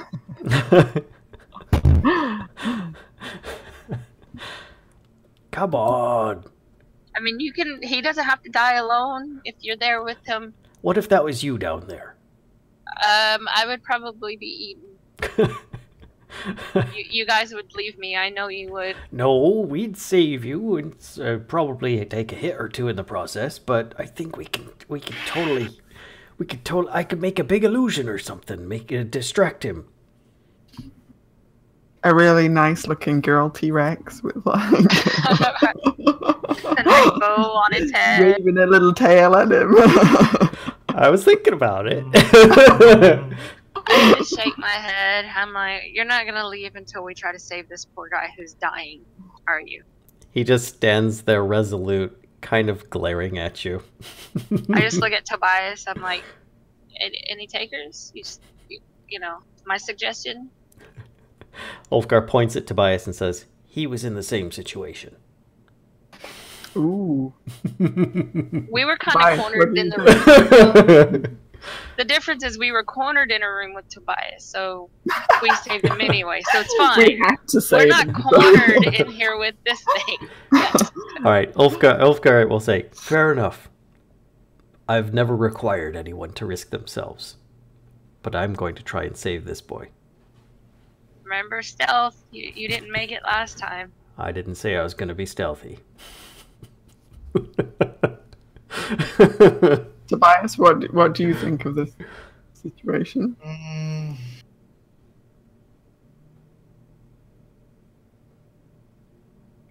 Yeah, I would gladly step back from this encounter. Ulfgar? I feel like you're all standing in a line and everybody else just step back and Ulfgar is still like standing up front. So, Ulfgar is going to ask Kellisto if she would be so kind as to turn into a small animal, sneak up to the guy after it's distracted, and Ulfgar pulls it away.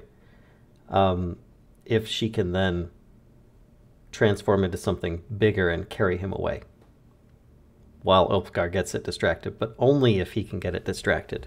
Otherwise, to leave it. Do you think she can do that?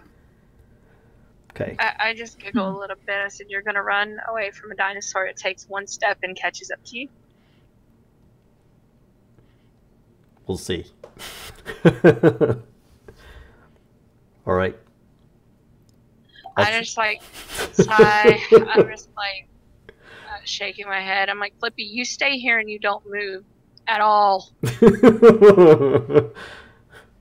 Flippy sits down. Flippy runs pretty fast, but nods. you know.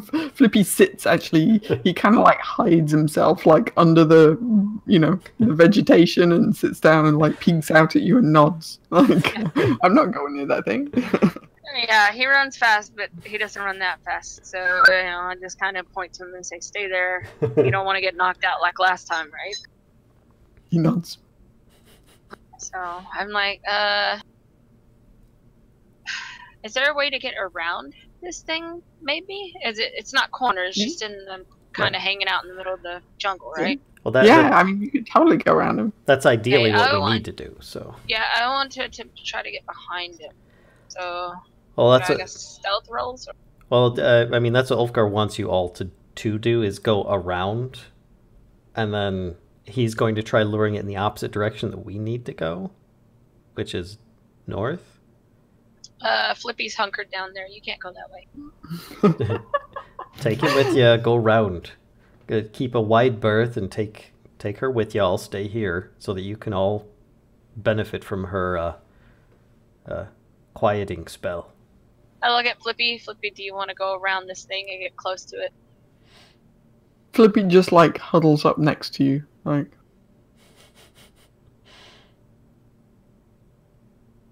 Hey, Like, is he the just rock? doesn't want to be left behind. Did you get a rock back out, or is he still? No, he's back. He's back out. Well, look at. Oh, can't a rock maybe fly above it and distract it? I mean, what is a rock speed? I don't know the speed, so maybe he can stay just out of its reach. That would be the better bet, to be honest.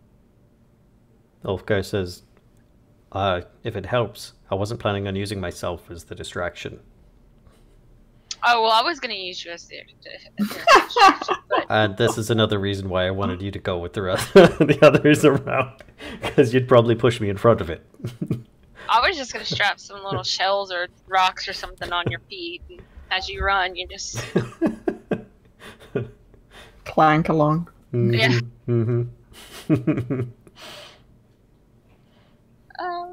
Okay, well, since you're determined to save this already dead soul, let's go. What are we gonna do with Vorn? What do you want me to do with Vorn? Keep him with you. And if if things go wrong and it starts heading for you, have Vorn be your shield while the rest of you escape.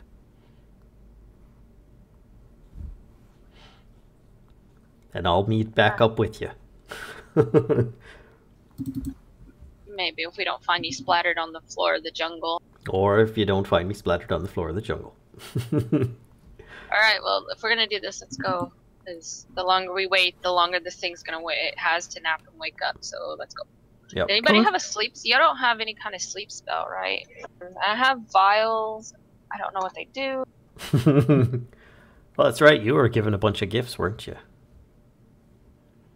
We had. Yeah, I'm looking through my pouch to see what I forgot what I had. Hang on, either way.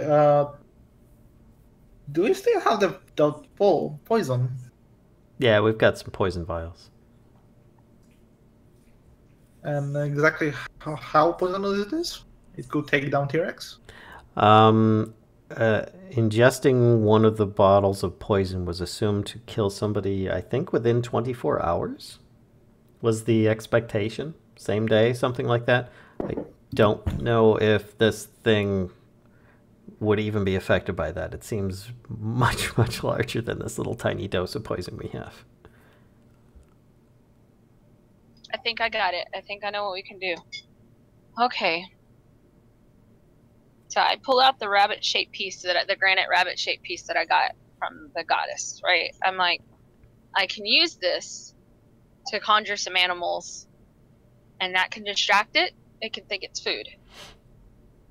I was going to use a large image of itself to draw it off. But that'll save you a spell slot. I want it to be threatened and leave the human alone. I don't know if just throwing a bunch of small animals around is going to do much. It's like seasoning. Right. I can have one beast of, what does this say? One beast challenge rating 2 or lower, 2 beasts challenge rating 1 or lower, 4 beasts challenge rating 1 or 2 or lower, and 8 beasts of challenge rating 1, 4 or lower. Well, you could always use it to cover the man with a bunch of furries. So you cover him with ants? Cover him with a bunch of, like, squirrels. Just a pile of squirrels, so it can't get to. Nothing to see here, just us squirrels. Okay. So.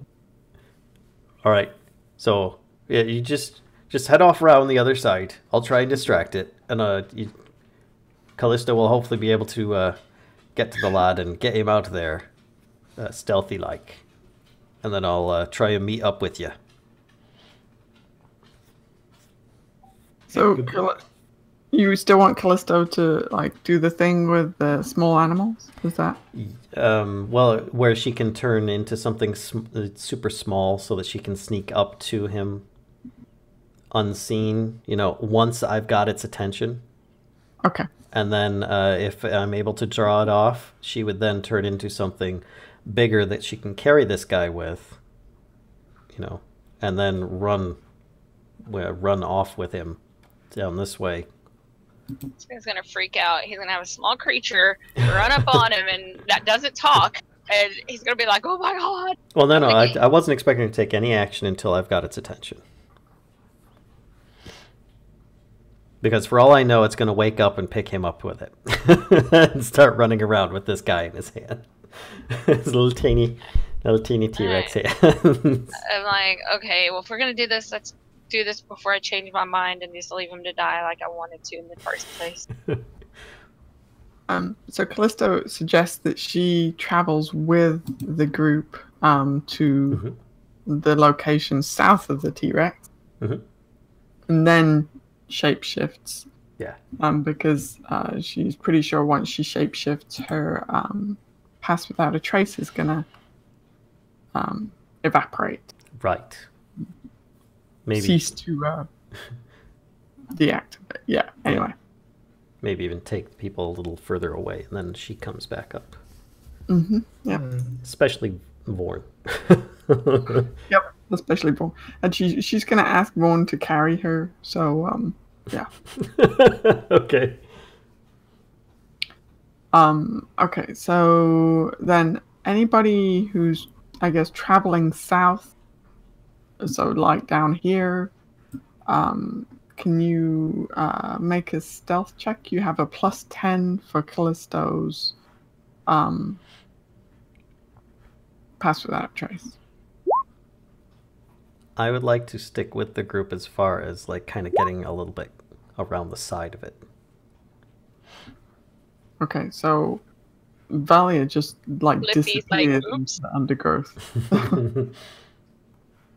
Hold on. I think Flippy's just nervous because, you know, that's a predator for his kind. Predator for any kind. Mm-hmm. Mm-hmm. Okay, so let's do Born. Ooh. So he's gonna have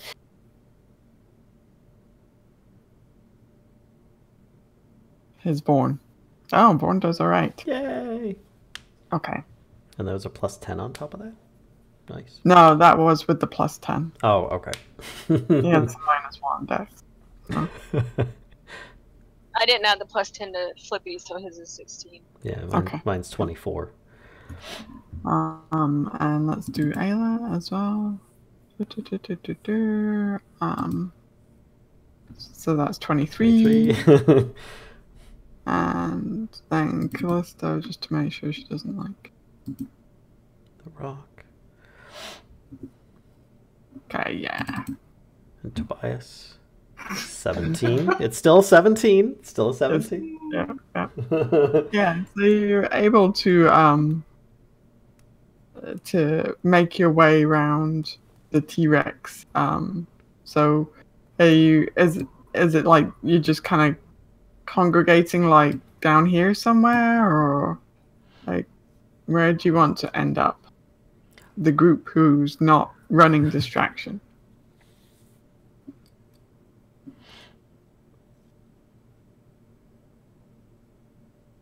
I guess around like there.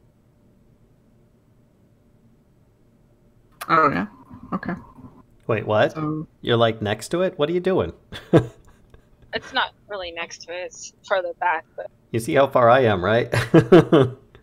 okay. So you but you're basically kind of congregating in this direction over yeah. here. Okay. Yeah. I just didn't, it's off the map, but Yeah. Oh, okay. Put Flippy over here too. Okay, so Kellisto comes with you. Yep. Where's Flippy? Okay. And Vorn?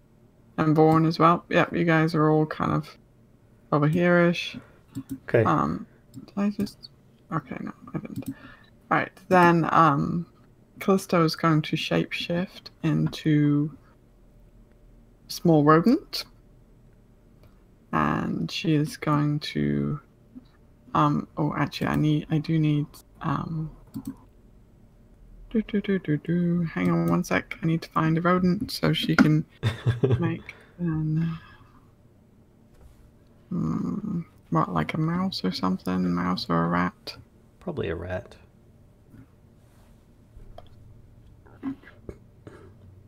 But I wanted her to hold off until I had its attention.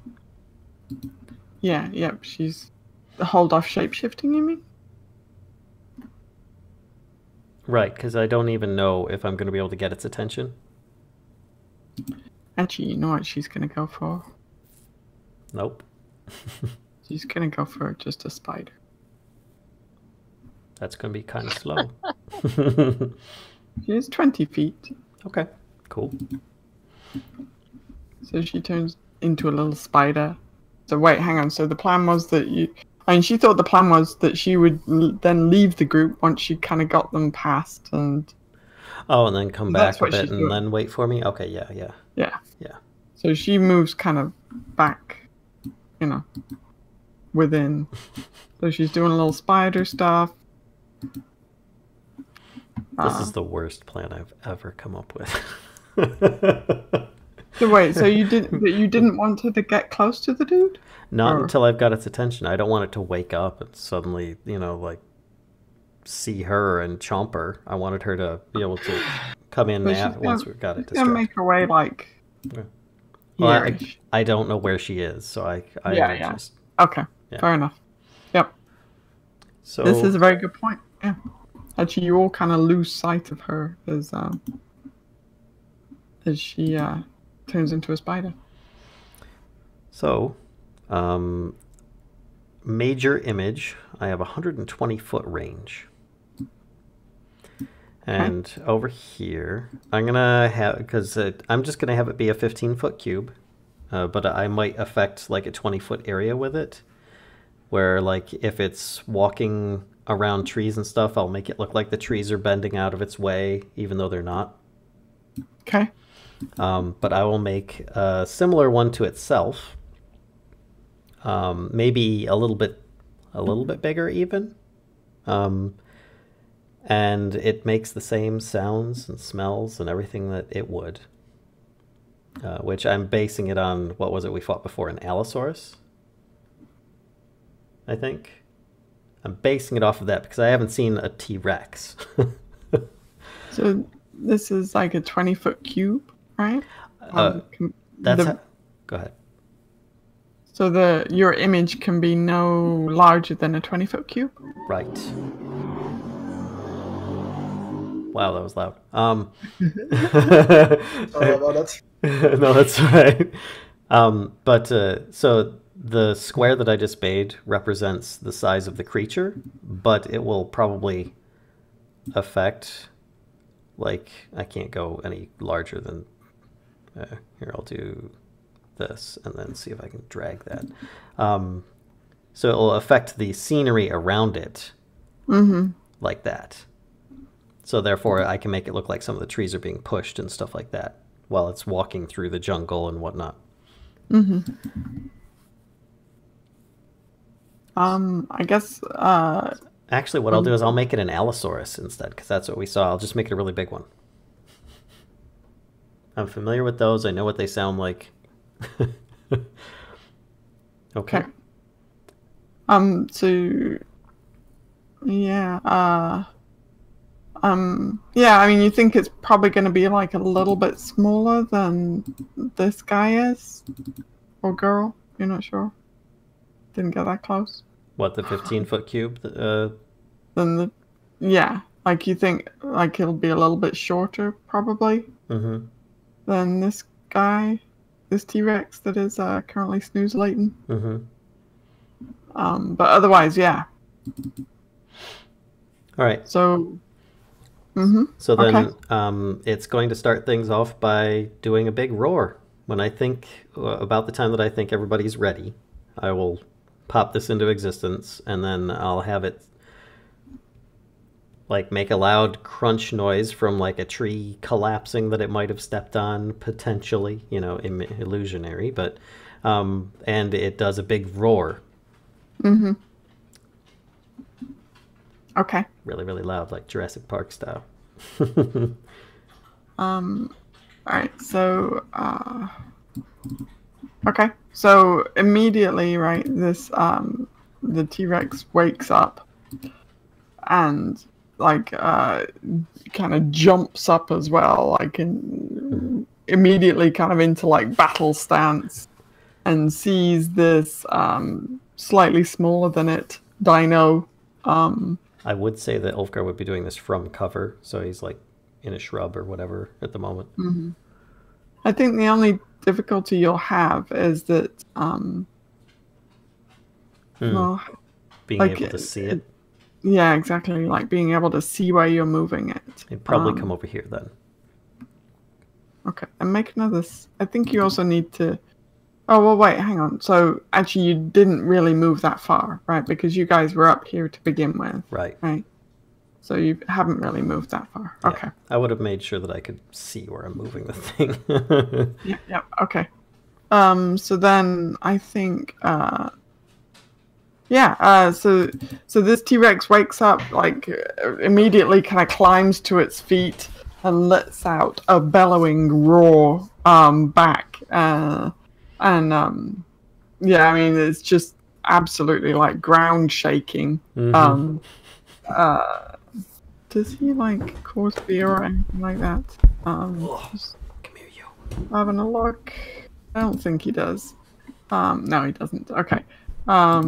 Roar. So yeah, he roars back, and he looks like he's about to start running Like towards it. Like then time to scrap. it'll look like it wants to scrap a bit, but it also looks like it's going to potentially run. As soon as it motions to head towards him, it's going to head off, running away from it, so that it will pursue. Okay. You know, just trying to lure it off. Okay. And I'm just making sure that it's not a problem for this thing to be mobile, right?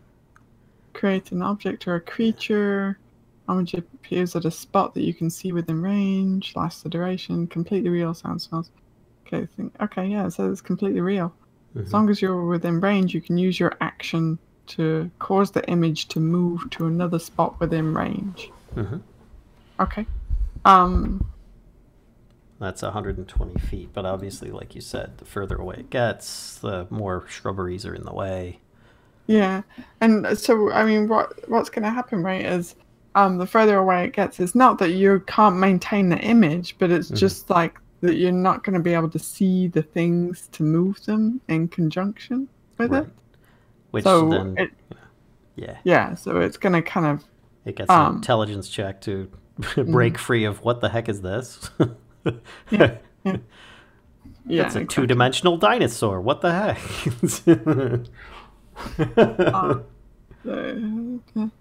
Cause any other spot within range. Okay. All right. So it does move quite rapidly towards your dude, and you can move your guy equally as rapidly. Yep. So I think what I'm gonna say is it's gonna get a round of movement, and then it's gonna get an intelligence check because he can move 50 feet, right? So he got up, he's moved like over here, right? That's less than 50 feet probably. Oh yeah. And next turn he's gonna get an intelligence check to see if he sees that things are getting a bit weird with the vegetation around your illusion. Okay. Okay. So do we want to maybe just for safety's sake roll initiative at this point? I feel like might be good. Okay. Just saying. Can you bring up the thing at me? I can, yeah. Let's do that. Oh. Let's do T-Rex here. Just in case something goes wrong. I'm sure it will be fine. It's fine. What could possibly go wrong? Nothing could go wrong. Just trying to bait a T-Rex.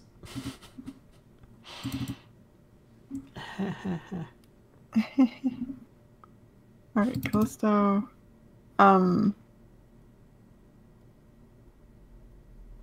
Who else? Probably Vaughn would be good to have in the turn order as well. Excuse me.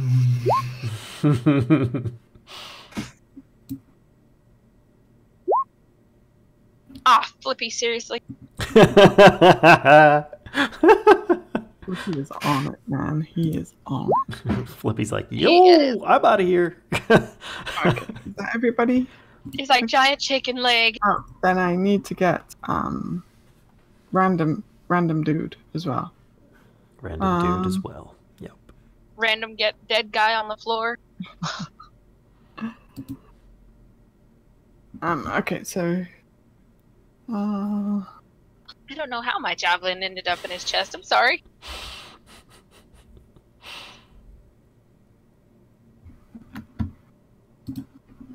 Random dude. random dude. Nice. All right, so let's organize that. Okay, so obviously you don't have to do everything each turn, right? So feel free to skip everything is going according to plan. Mm-hmm. Okay, so next turn, T-Rex is going to get a... Ulfgar, are you trying to move at all to keep up with them, or are you staying put? No, I'm staying put. To give an idea... Hold on a second. I gotta change colors. Basically, because I can't draw off the top of the map any, at a much larger scale, like looking overhead, basically, we've got T-Rex, Allosaurus. I want him to move, and I'm over kind of here. Okay. I want him to kind of move like this, so I can keep it within range, but still get it further away as best I can. And then, like, circle it around you, kind of? Yeah, just try and get it to go that way as much as possible. Okay. Boop.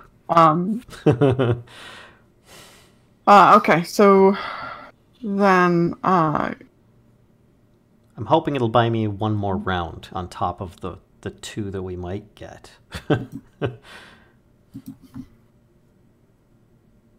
Hang on, one sec. Also, did it leave the dude there?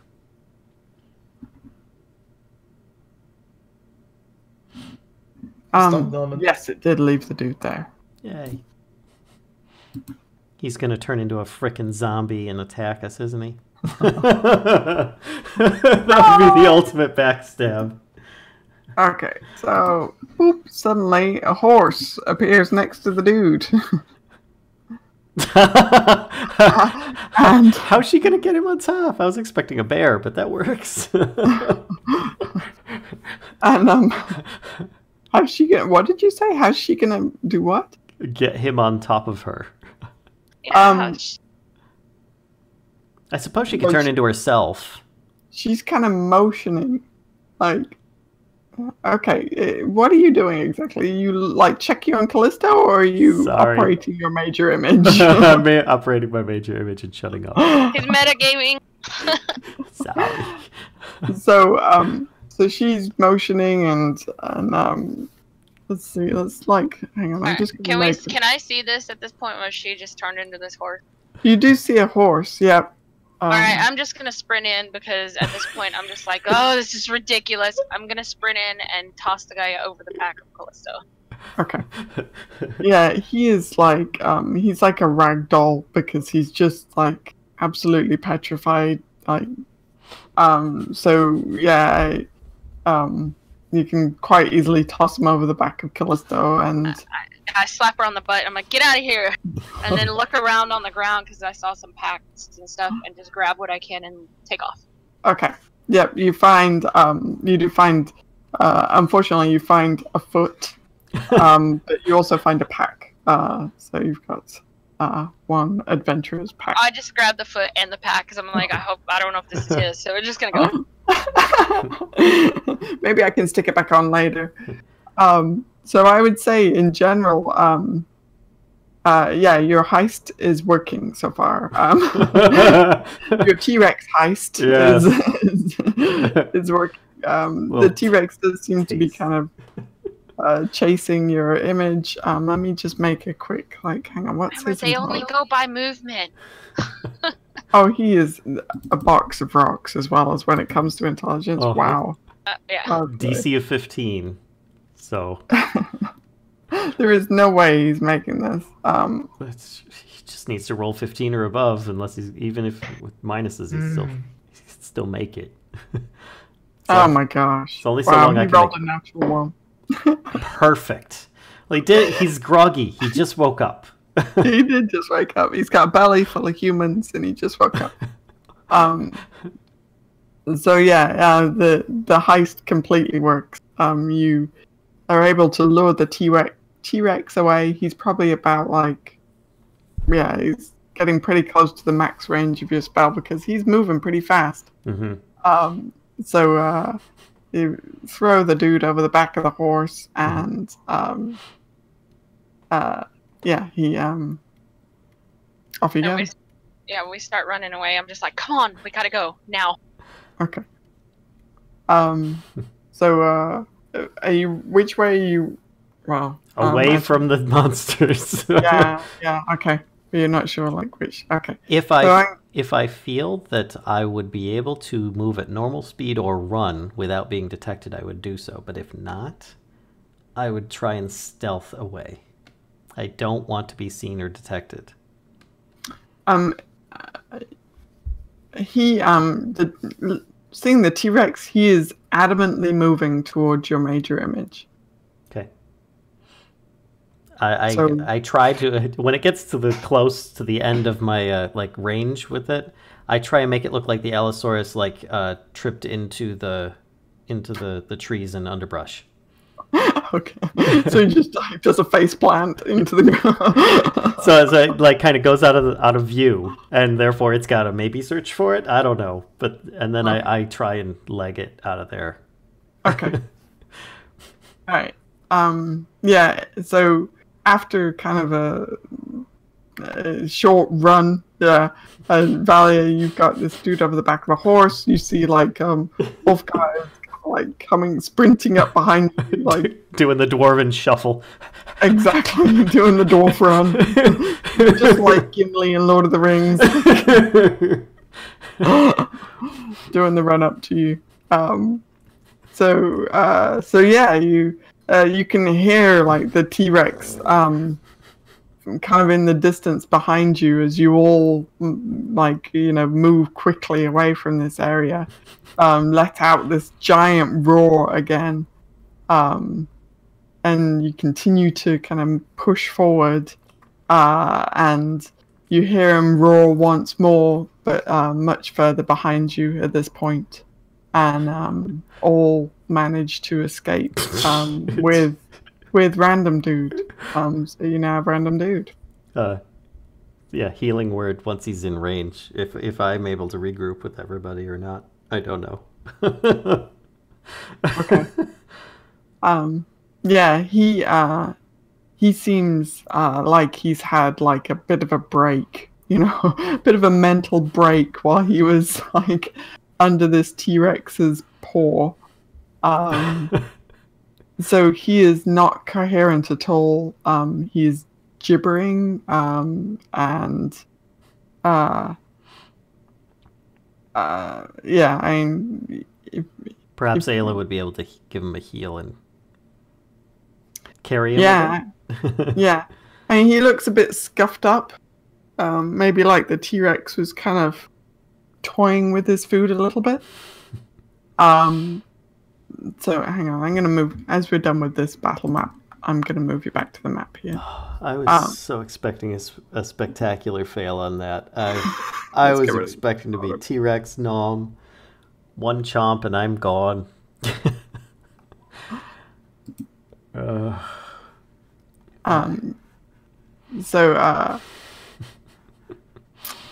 Yeah, he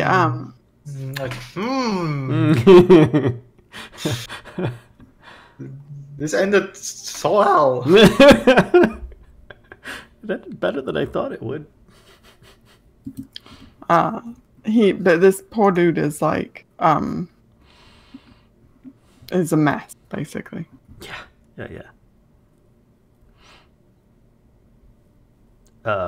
If we've all regrouped, then I would just say that we keep going at a hustle for a while and try our best to heal the guy and keep him alive. Okay. I'd sacrifice a spell or two for that, at least. Okay. Let me zoom back in again. I'm way zoomed out on this map. Yeah. All right. So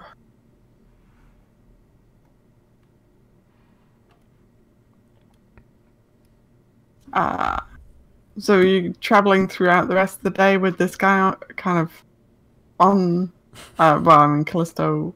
What's your plan for traveling with this guy, I guess? Can you... That pretty much Aelia might have him on her back because I think she could stay in an equine form longer than Kellisto could. I think. Right. But therefore she could maybe keep an eye on him while we go at a hustle as far away as possible before nightfall, and then we set up camp then. I think Okay. it's more important to set up distance, unless, of course, you know, a certain lizard folk or a human and their pet dragon want to turn around and go fight this guy instead.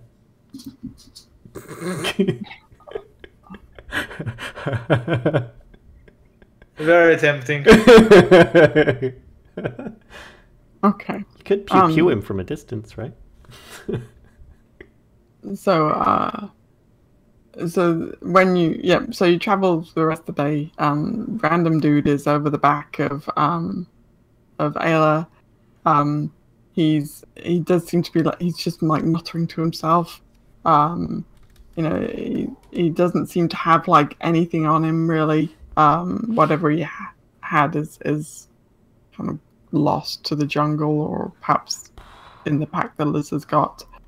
He's able to speak anything, or he's just mumbling?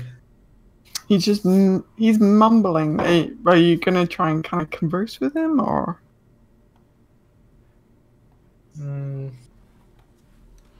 I see if he's in good enough state to make some interrogations? Yeah. So, yeah. I mean, what would you like to ask him? I guess he seems to be muttering to himself, mumbling to himself at the moment. Is this a human, by the way? Yeah. I'm gonna look through his pack while he's, while they're talking to him. Okay. I would like to ask him, what's your name? Why are you in this jungle? Okay. I think his name is Giroux. He does seem to be Chelton. Let me.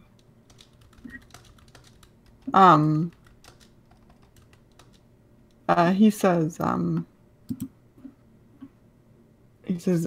name is Ata. Ata. Ata. Here, hang on. I'll just put it in chat. My name is Ata. There we go. Oh. That's his name? Atoir. Ata? Atoir. So, I don't know. okay, so then tell me, what did you do before you became a pillow for this dinosaur?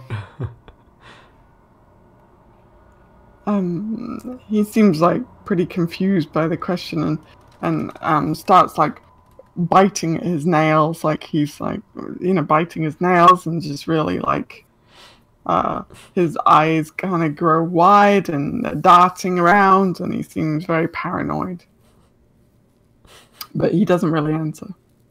Yeah, I'm looking through his pack to see if I can figure out what he has or what anything about him. Ulfgar comes up to Tobias and says, I think he's been through quite enough today. We can ask him in the morning. I'm sure if you were half-eaten by Terrafolk, you'd probably want a little bit of time to recuperate. So in his pack, he's got some rations. He's got hang on one sec. Let's see how much. What are you doing? Oh. You find 10 gold pieces. You find some that crappy incense stuff. Some like a bedroll, some general kind of adventuring kind of gear, but nothing particularly special. Like the best thing in there is the 10 gold pieces. Does he still have both of his feet? Yes, he does. Well, I walk over and I'm like, I have your pack, and I hold up the foot. I'm like, apparently this isn't yours, and just toss it into the woods. Oh! He Really? seeing that he jumps down, he kind of slides down off Aelia and stumbles over to the undergrowth and just like vomits into into the ferns and plant. Yeah. So he stands there kind of emptying his stomach for a while. Okay.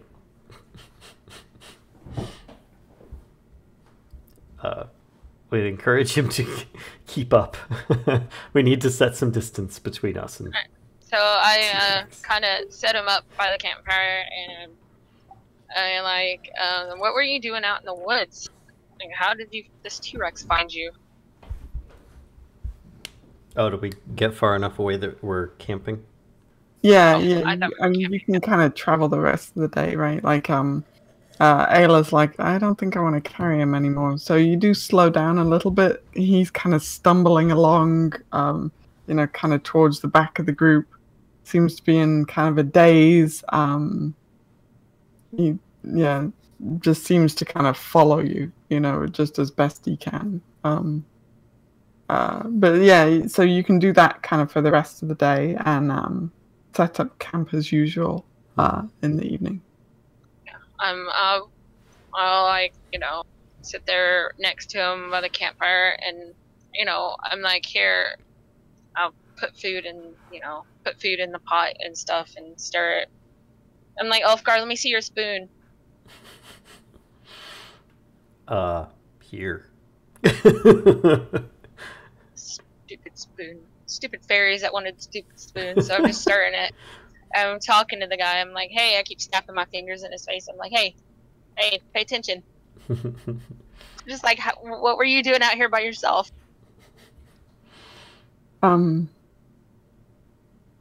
He looks at you and then seems to suddenly realize that, like, he's, like, not with the rest of his group, and cries out a little bit and says, like, a couple of Cholton names, like, under his breath.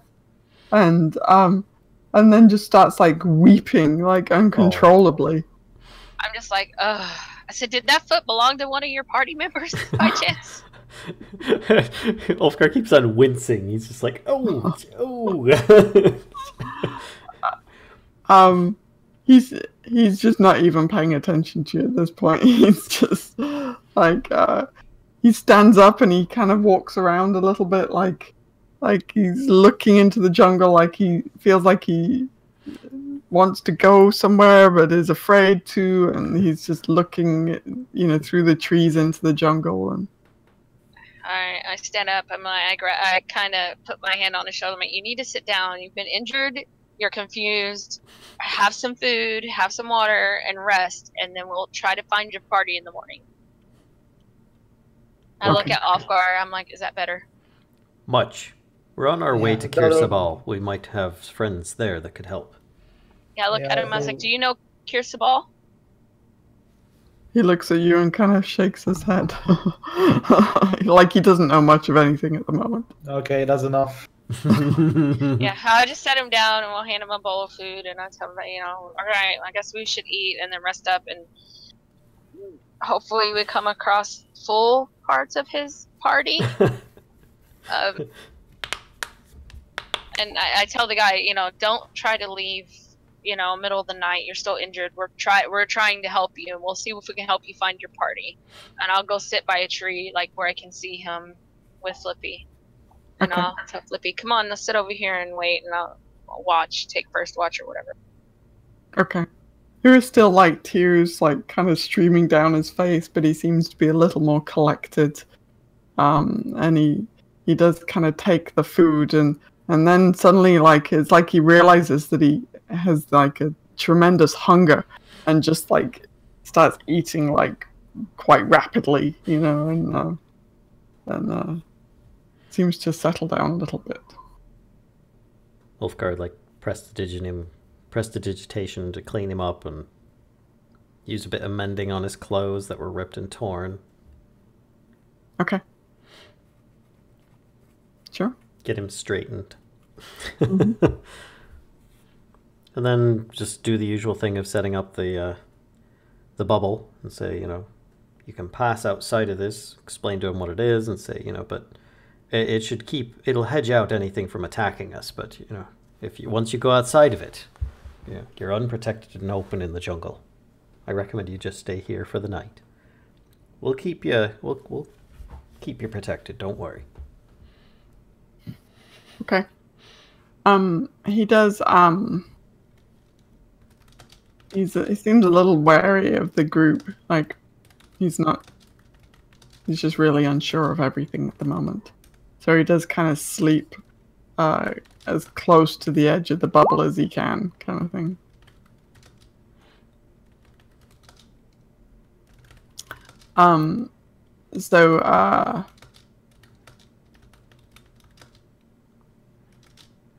But before he's hang on one second, I need to look at something. Dang it, I can't remember this. One moment, caller. Get your darn mitts out of my pack, dadgummit.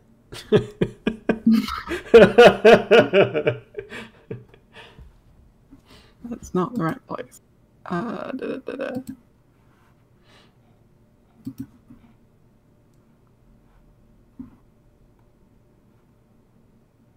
You'd think I would keep this somewhere handy, but nope. I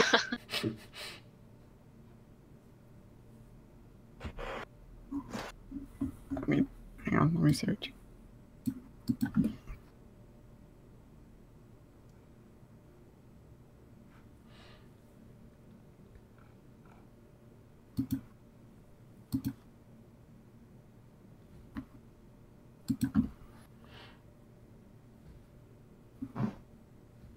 So everybody's like doing their usual thing, right? Nobody's doing anything unusual. Mm-hmm. Okay. Nope. Right. Let me see if I can find this. 1 second. Because, you know, Ulfgar's got the ears of a fox. Thanks for that.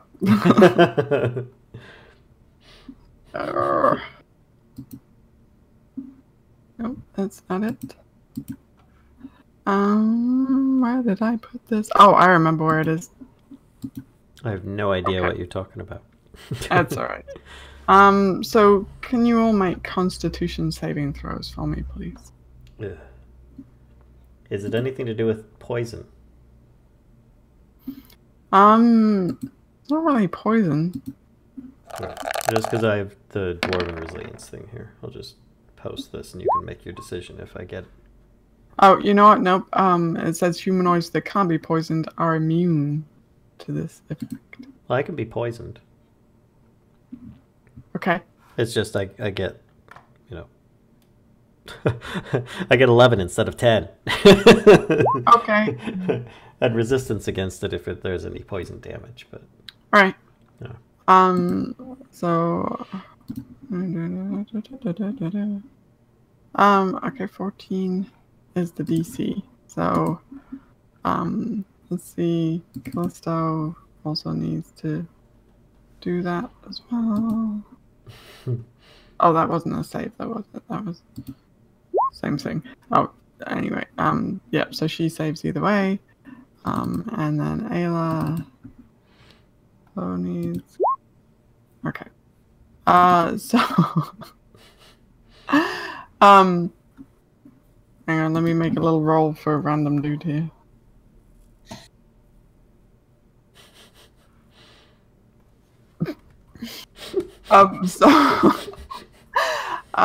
Ulfgar, you're overcome by the urge to stand up. After you've had your supper, you kind of stand up, and random dude is like, "What's going on?" You know, and then your feet kind of start moving a little. Oh, Jesus. And before you know it, you're doing a little jig. And yeah, this keeps going for... Wait, hang on. How long does it keep going for? I can't remember. Doesn't matter. I mage hand Valia like a mage hand slap. And I keep on mage hand slapping her. Why me? I can't control myself. I send Flippy over there to distract him from dancing. Like, look, Flippy, he's so overcome with joy. Joy for saving random dude. Yeah. Actually has a name now. I had to give him a name, a Twar. So, yeah. Tobias is affected by this? Nope. You made the save, so you are not. Yeah, you and Arokh made the save. Oh, I'm not sure Arokh would have eaten the food, but you made Tobias. You made the save anyway. I didn't. Oh yes, I did one for Kellisto and Aelia. Yep. Basically everybody except Ulfgar managed to make the save. Sorry, Ulfgar. Have the silly dance. As long as I didn't silly dance outside of the bubble. No, but it's really awkward because you're trying not to like kick people as you're dancing around. And, yeah, I'm like angry dancing right calls. now. I'm just like, Ulfgar, settle down. What is your deal today? Slap. I mean, I know you're happy we ran away from a T-Rex. Slap, and slap. you saved this guy. Slap, slap. I can't control myself. He's just grumpily, constantly doing this. It's like flinging this mage hand like it's a fly, like trying to push it away. I'm like, why are you hitting me with that? I can't control myself. You just keep saying every time you ask that. Until the dance ends, in which case he then just kind of like gives a big huff in your direction. Then I just look at him, I'm like, I don't know why you're acting like that. Yeah, right. I'm like, if you keep up the mage hand, you'll get a javelin in the foot. He goes back to sleep. I look at Tobias, I'm like, what was that all about? No idea. He mumbles under his breath, "She can't control herself." I'm like, I think the T-Rex has done something to him too. So everybody probably shouldn't get close to those two people over there. It's contagious.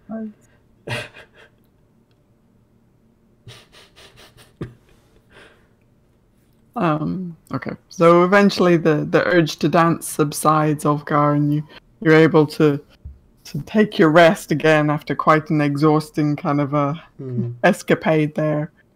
And everybody kind of settles down. So a quick question. Would that have interrupted my sleep? Or was that during while we were awake? Yeah, it was a little off. The timing was a little off. That would have occurred pretty directly after you'd eaten before you went to sleep. All right. Okay. Ulfgar, you do notice that the Twar does seem to be having kind of trouble getting to sleep. He sees his eyes are still open, like he's snugged up, he's kind of curled up quite tightly, but he doesn't seem to be falling asleep. I do the same thing before, excuse me, where I try to inspire some courage in him, give him a bit of inspiration as well as the Song of Rest. I'll do the Song of Rest ability type thing, but I'll play the bone flute that I've got. It's like David Carradine Kung Fu style. Gotcha. All right. He just doesn't. I will also play it rather quietly as well. So. Okay. Yeah. It seems to calm him a little, but he still seems to be having trouble finding sleep. Well, not much I can do there. I just hold up one of the poison vials behind the guy's back and point towards the guy and look at Ulfgar and give him a thumbs up and shake my head yes, no. Ulfgar just shakes his head no. After all that, I'm just gonna poison the dude. That's it. And then just shrug and put it back. Alright. So your night passes without any incident. But you do wake in the morning to see that your friend, your newfound friend, is no longer with you. He is not in the bubble anymore, not in the tiny hut. I should have tied him up. Well, let's see if we can find where he went. He's T-Rex chow. Probably. So or he went to go find his friend's foot in the wood. What's that? What'd you say? So are you going to pursue him? I'd like to find out what direction he went. See if we can find any tracks. Yeah, make a survival check to see if you can track him. I'm like, well, good luck looking, because I couldn't tell you tracks. He was sitting right here last night, I tell you. Callisto's gonna help. You guys know she's good at survival. Yeah, she points his tracks out to you. Oh yeah, and Arokh. Help. Both of them are able to find the tracks of this guy. It seems to be, and actually the rain has finally kind of stopped as well when you wake up this morning. And you can kind of tell which direction. So he seems to be heading kind of southeast kind of direction. All right, well, at least it's not north. That's not north. Okay. So he's heading like... Any idea how long ago he may have left? This direction. Does it matter?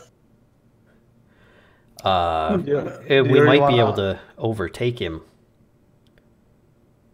Potentially. And then? I say we just keep going on our way, and if we come across him, we'll come across him. Or parts of him, or... You know. Well, do you any of you think that he was in his right mind? No. I don't think I'd want to be left to wander these jungles by myself. He may have gotten himself into some trouble. Technically, we didn't leave him. He left himself. It's true enough. I'm like, well, and I hold up a little pouch. I'm like, there's 10 gold out of it. I mean, is that okay? Oh, he didn't take his pack. Did he take anything with him? I start checking over my stuff. Nope, he doesn't seem to have taken anything. Okay. I just put the 10 gold pouch in my in my pack.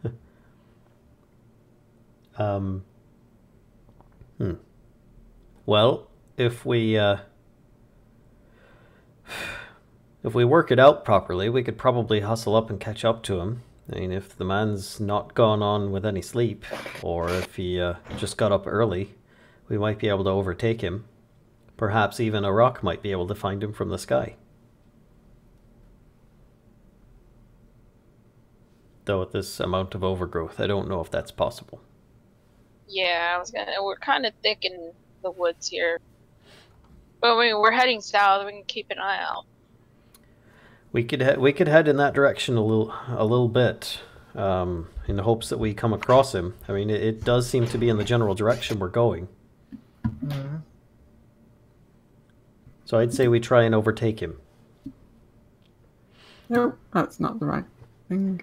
I don't know how long Kellisto could stay in horse form.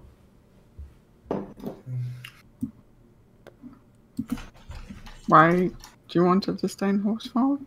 Because potentially, if Tobias is on Arokh, and myself or Valia are on Aelia, then the other person could be on Kellisto, and thus we'd all have a pretty good movement speed and might be able to catch up. I see. Let me look. I just say he doesn't want to be with us. He didn't want our help, confused or not. He's on a mission for something. So I say let him be. He gets eaten. He gets eaten. He's not our concern. We have other pressing matters to attend to. Well, to be honest, I wouldn't want to stay with our party either, especially after seeing a dwarf suddenly take to dance after his dinner. Yeah, that was pretty weird. I don't know what got into you. Aye. He says really grumpily. Okay, she thinks that Kellisto thinks she could stay in horse shape for 2.5 hours. All right. I'd like to suggest that we at least give that a try and see if we can keep up with it, tracking him as well as catching up to him. With fresh tracks from the storm, we should be able to see his trail relatively easy. Yeah, but I don't think Aelia's too keen on people on her back. I don't think I'd be keen on people on my back. Aelia, would you mind?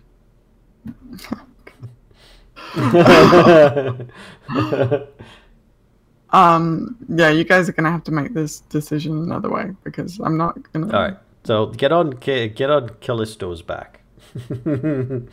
So unrealistic. And I'll see if Aelia will take me. Aelia, will you take me? Come on, let's go. So Kellisto can wild shape into a draft horse. Yeah. That's certainly doable. What do you think, Tobias? Do you think you and Arokh could soar ahead and see if you can spot while we survey the land and keep the trail? Vegetation will be not be if the vegetation will not be in the way, then yeah. Oh, meow. Sorry. See, the cat agrees we shouldn't go. It's in the same direction. Come on. A unanimous decision. We're just going faster in the same Cat direction. trumps all. It's decided. We're going faster in the same direction. I just look at you and I'm like, I don't think it's a good idea. I think the guy's gonna get us into more trouble than what we need. We already almost got into some trouble with the T-Rex. He could be a lost noble and have fortunes untold left at home. It's okay. Then they have enough money to come search for him. If he dies, you can eat him. He was pretty mangled already. He looked pretty gross. We fixed him up. Well, I cleaned him up. We need to make Kir Sabal soon, and we still have the whole Artemis and Dragon Beak that we haven't found. I'm trying to get there faster. I don't know what you're talking Then about. we don't need to go on a side quest for some random guy in the jungle. It's in the same direction. Not really. I pull out my map. I'm like, see, east, and I point. I'm like, see, straight south, and I point.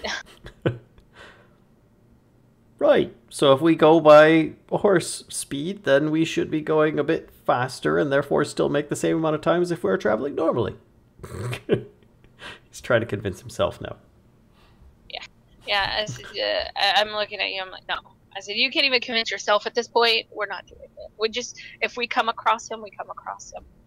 We go, keep going and keep an eye out for more tracks. And if it veers off craziness, then maybe you can go into the woods and look for him.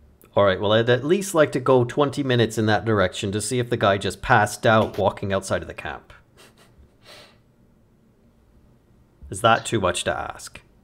We can stay on the path and you can go veer into the jungle. All right. And you can yell if you run into trouble. I will try and follow his tracks. I will try and follow his tracks for a little bit to see if he passed out just outside of the area. Party splitting. Hi. So you Kellisto's gonna offer to come with you, Ulfgar, and Aelia's gonna go with the others. Okay. Tobias, Aelia's gonna go with Valia. Tobias, which group do you want to go with? I probably follow Ulfgar. Ulfgar, okay. So I take it Arokh will probably go with us since there's so much woods and stuff where you guys are going. Well, Vorn is going with you guys, so. Yeah, Vorn's going with me. So. Yep. And Flippy. Flippy, yep. Yep. So you are thoroughly splitting the party. Excellent. Like I said, though, just for a bit to see if the guy just outside of camp. Yeah. So you follow his tracks for a bit, Ulfgar. And Valia, could you make a survival check to kind of try and navigate south? Oh no! I was like, we're going this way. You end up running into us. What the heck?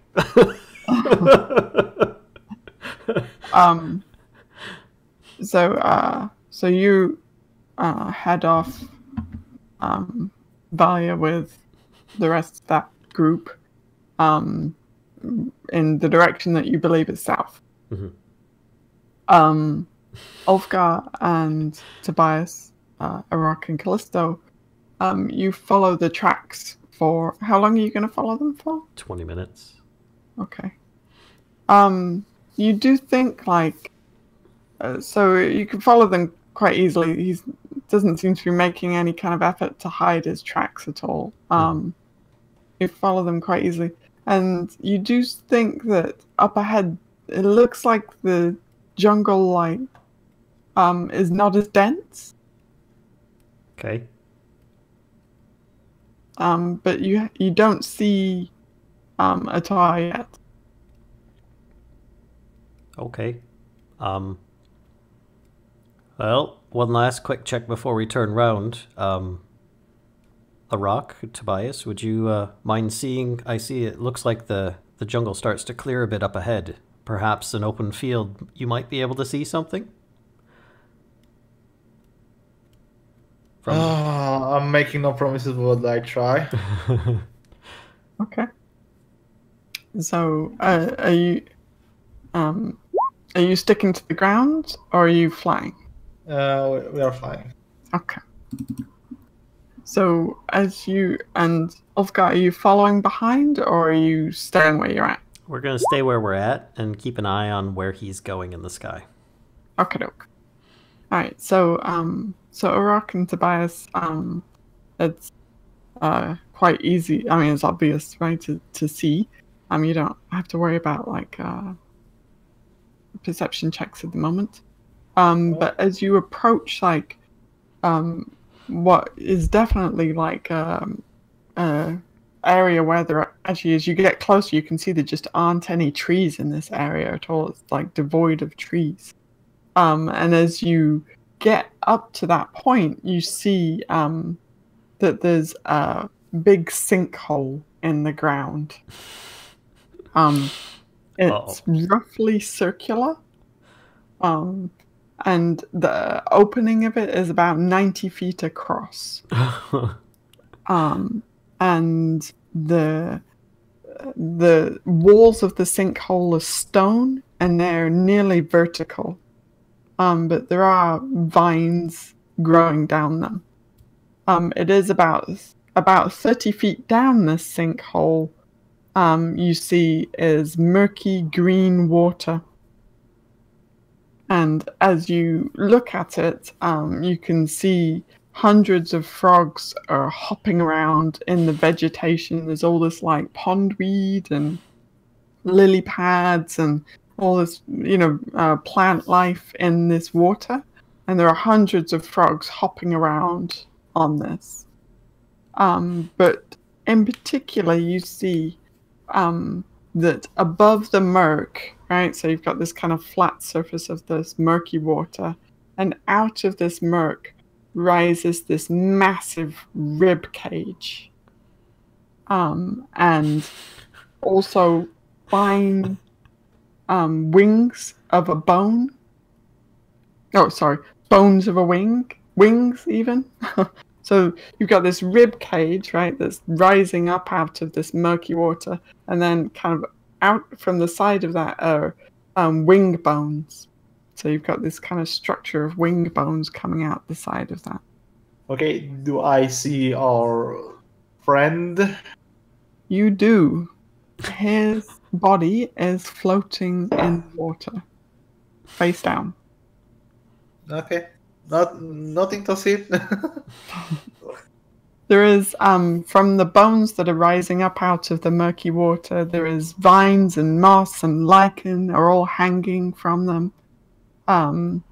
But judging from how much of the skeleton is exposed, you think that the water is probably just 3 or 4 feet deep. You're also pretty sure that this is the skeleton of a dragon.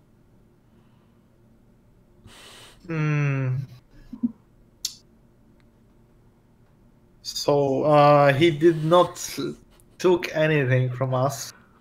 Right. So I have no reason to just dive in and grab the body. So I would rather go back to Ulfgar and tell him what I saw. Okay. Did he make it back safely? Yeah. Okay. No problem. Did he look like he was dead? Judging, yeah, that hole was pretty deep. Then we need to get out of here now before that bone-like thing comes to life and starts trying to eat us. Let's go. Agree.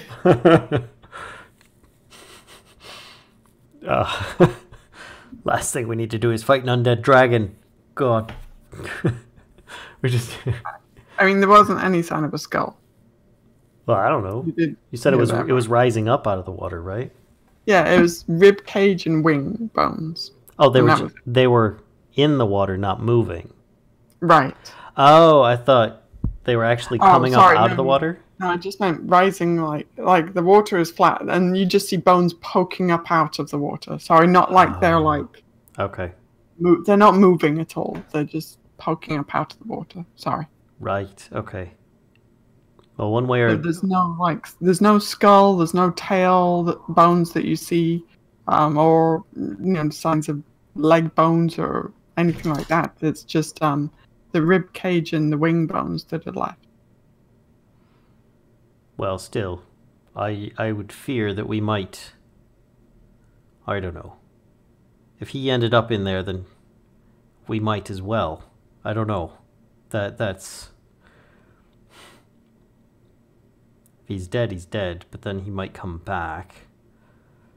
Oi, I'm at a bit of a conundrum. We should regroup with the others and tell them what we've seen. We can always retrace our steps if needs be. Let's do that. There's no saving him at the moment. Okay. So I think, with a little bit of kind of survival work between, with Kellisto helping out, you can quite easily kind of backtrack and make your way, follow the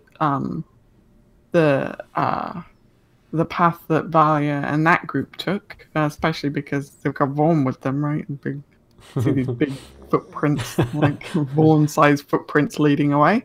Mm-hmm. So you catch up with them quite easily. They have gone a little. You thought she was going to go south, and it looks a bit more like she's gone westish to south, but either way. She found a shortcut. Mm-hmm. We'll still follow. Definitely a shortcut. So find your guy? Yes. Tobias? Tell her what you saw. And Arokh, rather. I don't know who saw what. But... He's a gunner. I have found him in very deep pit with murky water and some bones. I mean, tried to tell you.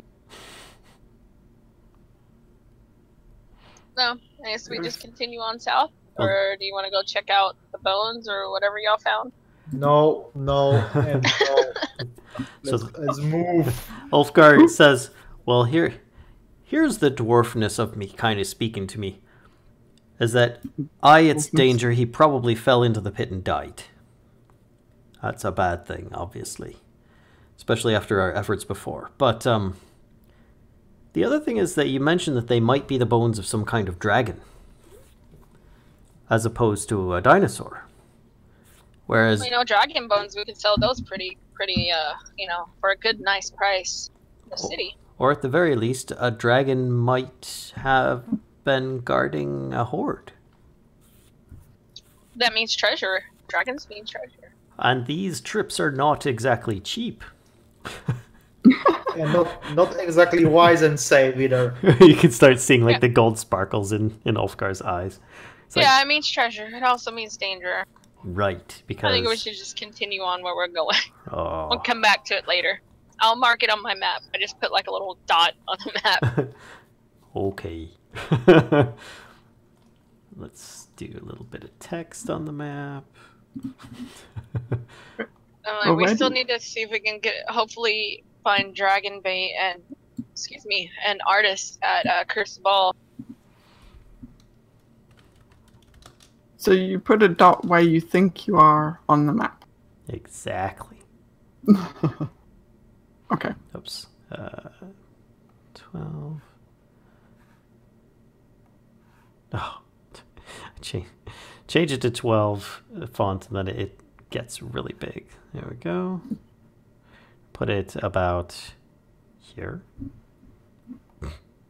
Sure, that works. That's probably in the way for you to move stuff. There you go. And then I'll have some kind of pointer or something. Anyway, done. All right.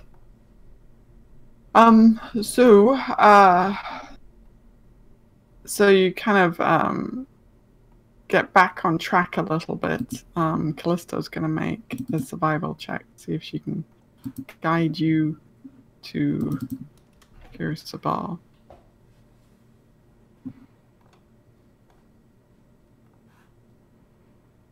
Okay, doke, sounds good. So you do pass actually the rest of the day without incident, and you think that hang on one second, I'm on the wrong layer.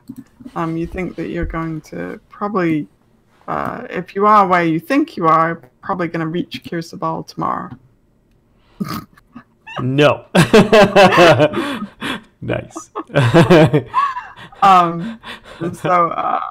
So you set up camp in your usual way, and set out the following morning and see what the weather's doing. Okay. It is just a normal rain that morning, so you're able to make decent progress. Kellisto's gonna do one more survival check. Whoop. Man, she's just all about rolling. What is that she's rolling? 13? She's all about the 13s. And you're kind of expecting to get to Kir Sabal that evening, but actually you arrive much earlier in the day than you think you would. Oh, wow. So you kind of gone off course of where you were, where you thought you were, but actually it's ended up in your favor, and you see Kir Sabal up ahead of you. You see what looks like an ancient monastery overlooking the jungle from its perch on the cliff of a tall plateau. Stone steps and rickety walkways are connecting the various buildings kind of up the side of the cliff. So the lowest of which is about 500 feet above the ground. The main building you can see has circle-like or circular maze-like symbols carved into its crumbling facade. And you can also see up in the air as well, the thing that is a dead giveaway that this is Kir Sabal, is that every few minutes birdfolk either land at the monastery or launch themselves from its balconies to take to the sky. Awesome. So this is what you see before you. Here, I can actually, let's take you over to the map, and so you can have a quick look at what it looks like. Hopefully the page settings are, no, is it black? It's yes. Black. God damn it. Right, sorry. Always with the stupid page settings. Well, they're not stupid, but I don't operate them off. Let's turn this off. Oh, no. Okay. Did that work? Yes. Okay, excellent. So this is kind of what you see, where you can see the profile of it, right? In the center here. So you guys are, way kind of at ground level here. And Hold on one this- second. I'm still readjusting. We're sorry. at the bottom of the map. Yeah, you guys are down at ground level. Okay. And this bit here looks like it's about 500 feet above you. Okay. So you see all these kind of like rickety walkways and stairways leading up to it, up this side of this cliff face. Okay. And that is where we will leave it for today. So you successfully made it to Kir Sabal. Okay. I don't suppose we happen to see Dragobait and Artis just kind of like standing at the bottom waiting for us. No. Negative. That was cute kitty purrs in the microphone earlier. Oh, yeah. Yeah. Yeah. He's a pretty happy guy right now. Lots of attention. All right. Well, there you go, folks. Thanks again, everybody, viewers and players alike, for coming to another episode of Tomb of Annihilation. If all goes well, we shall see you all, next weekend? Well, we'll see. So, anyway, bye, everybody. Have a good night. Bye.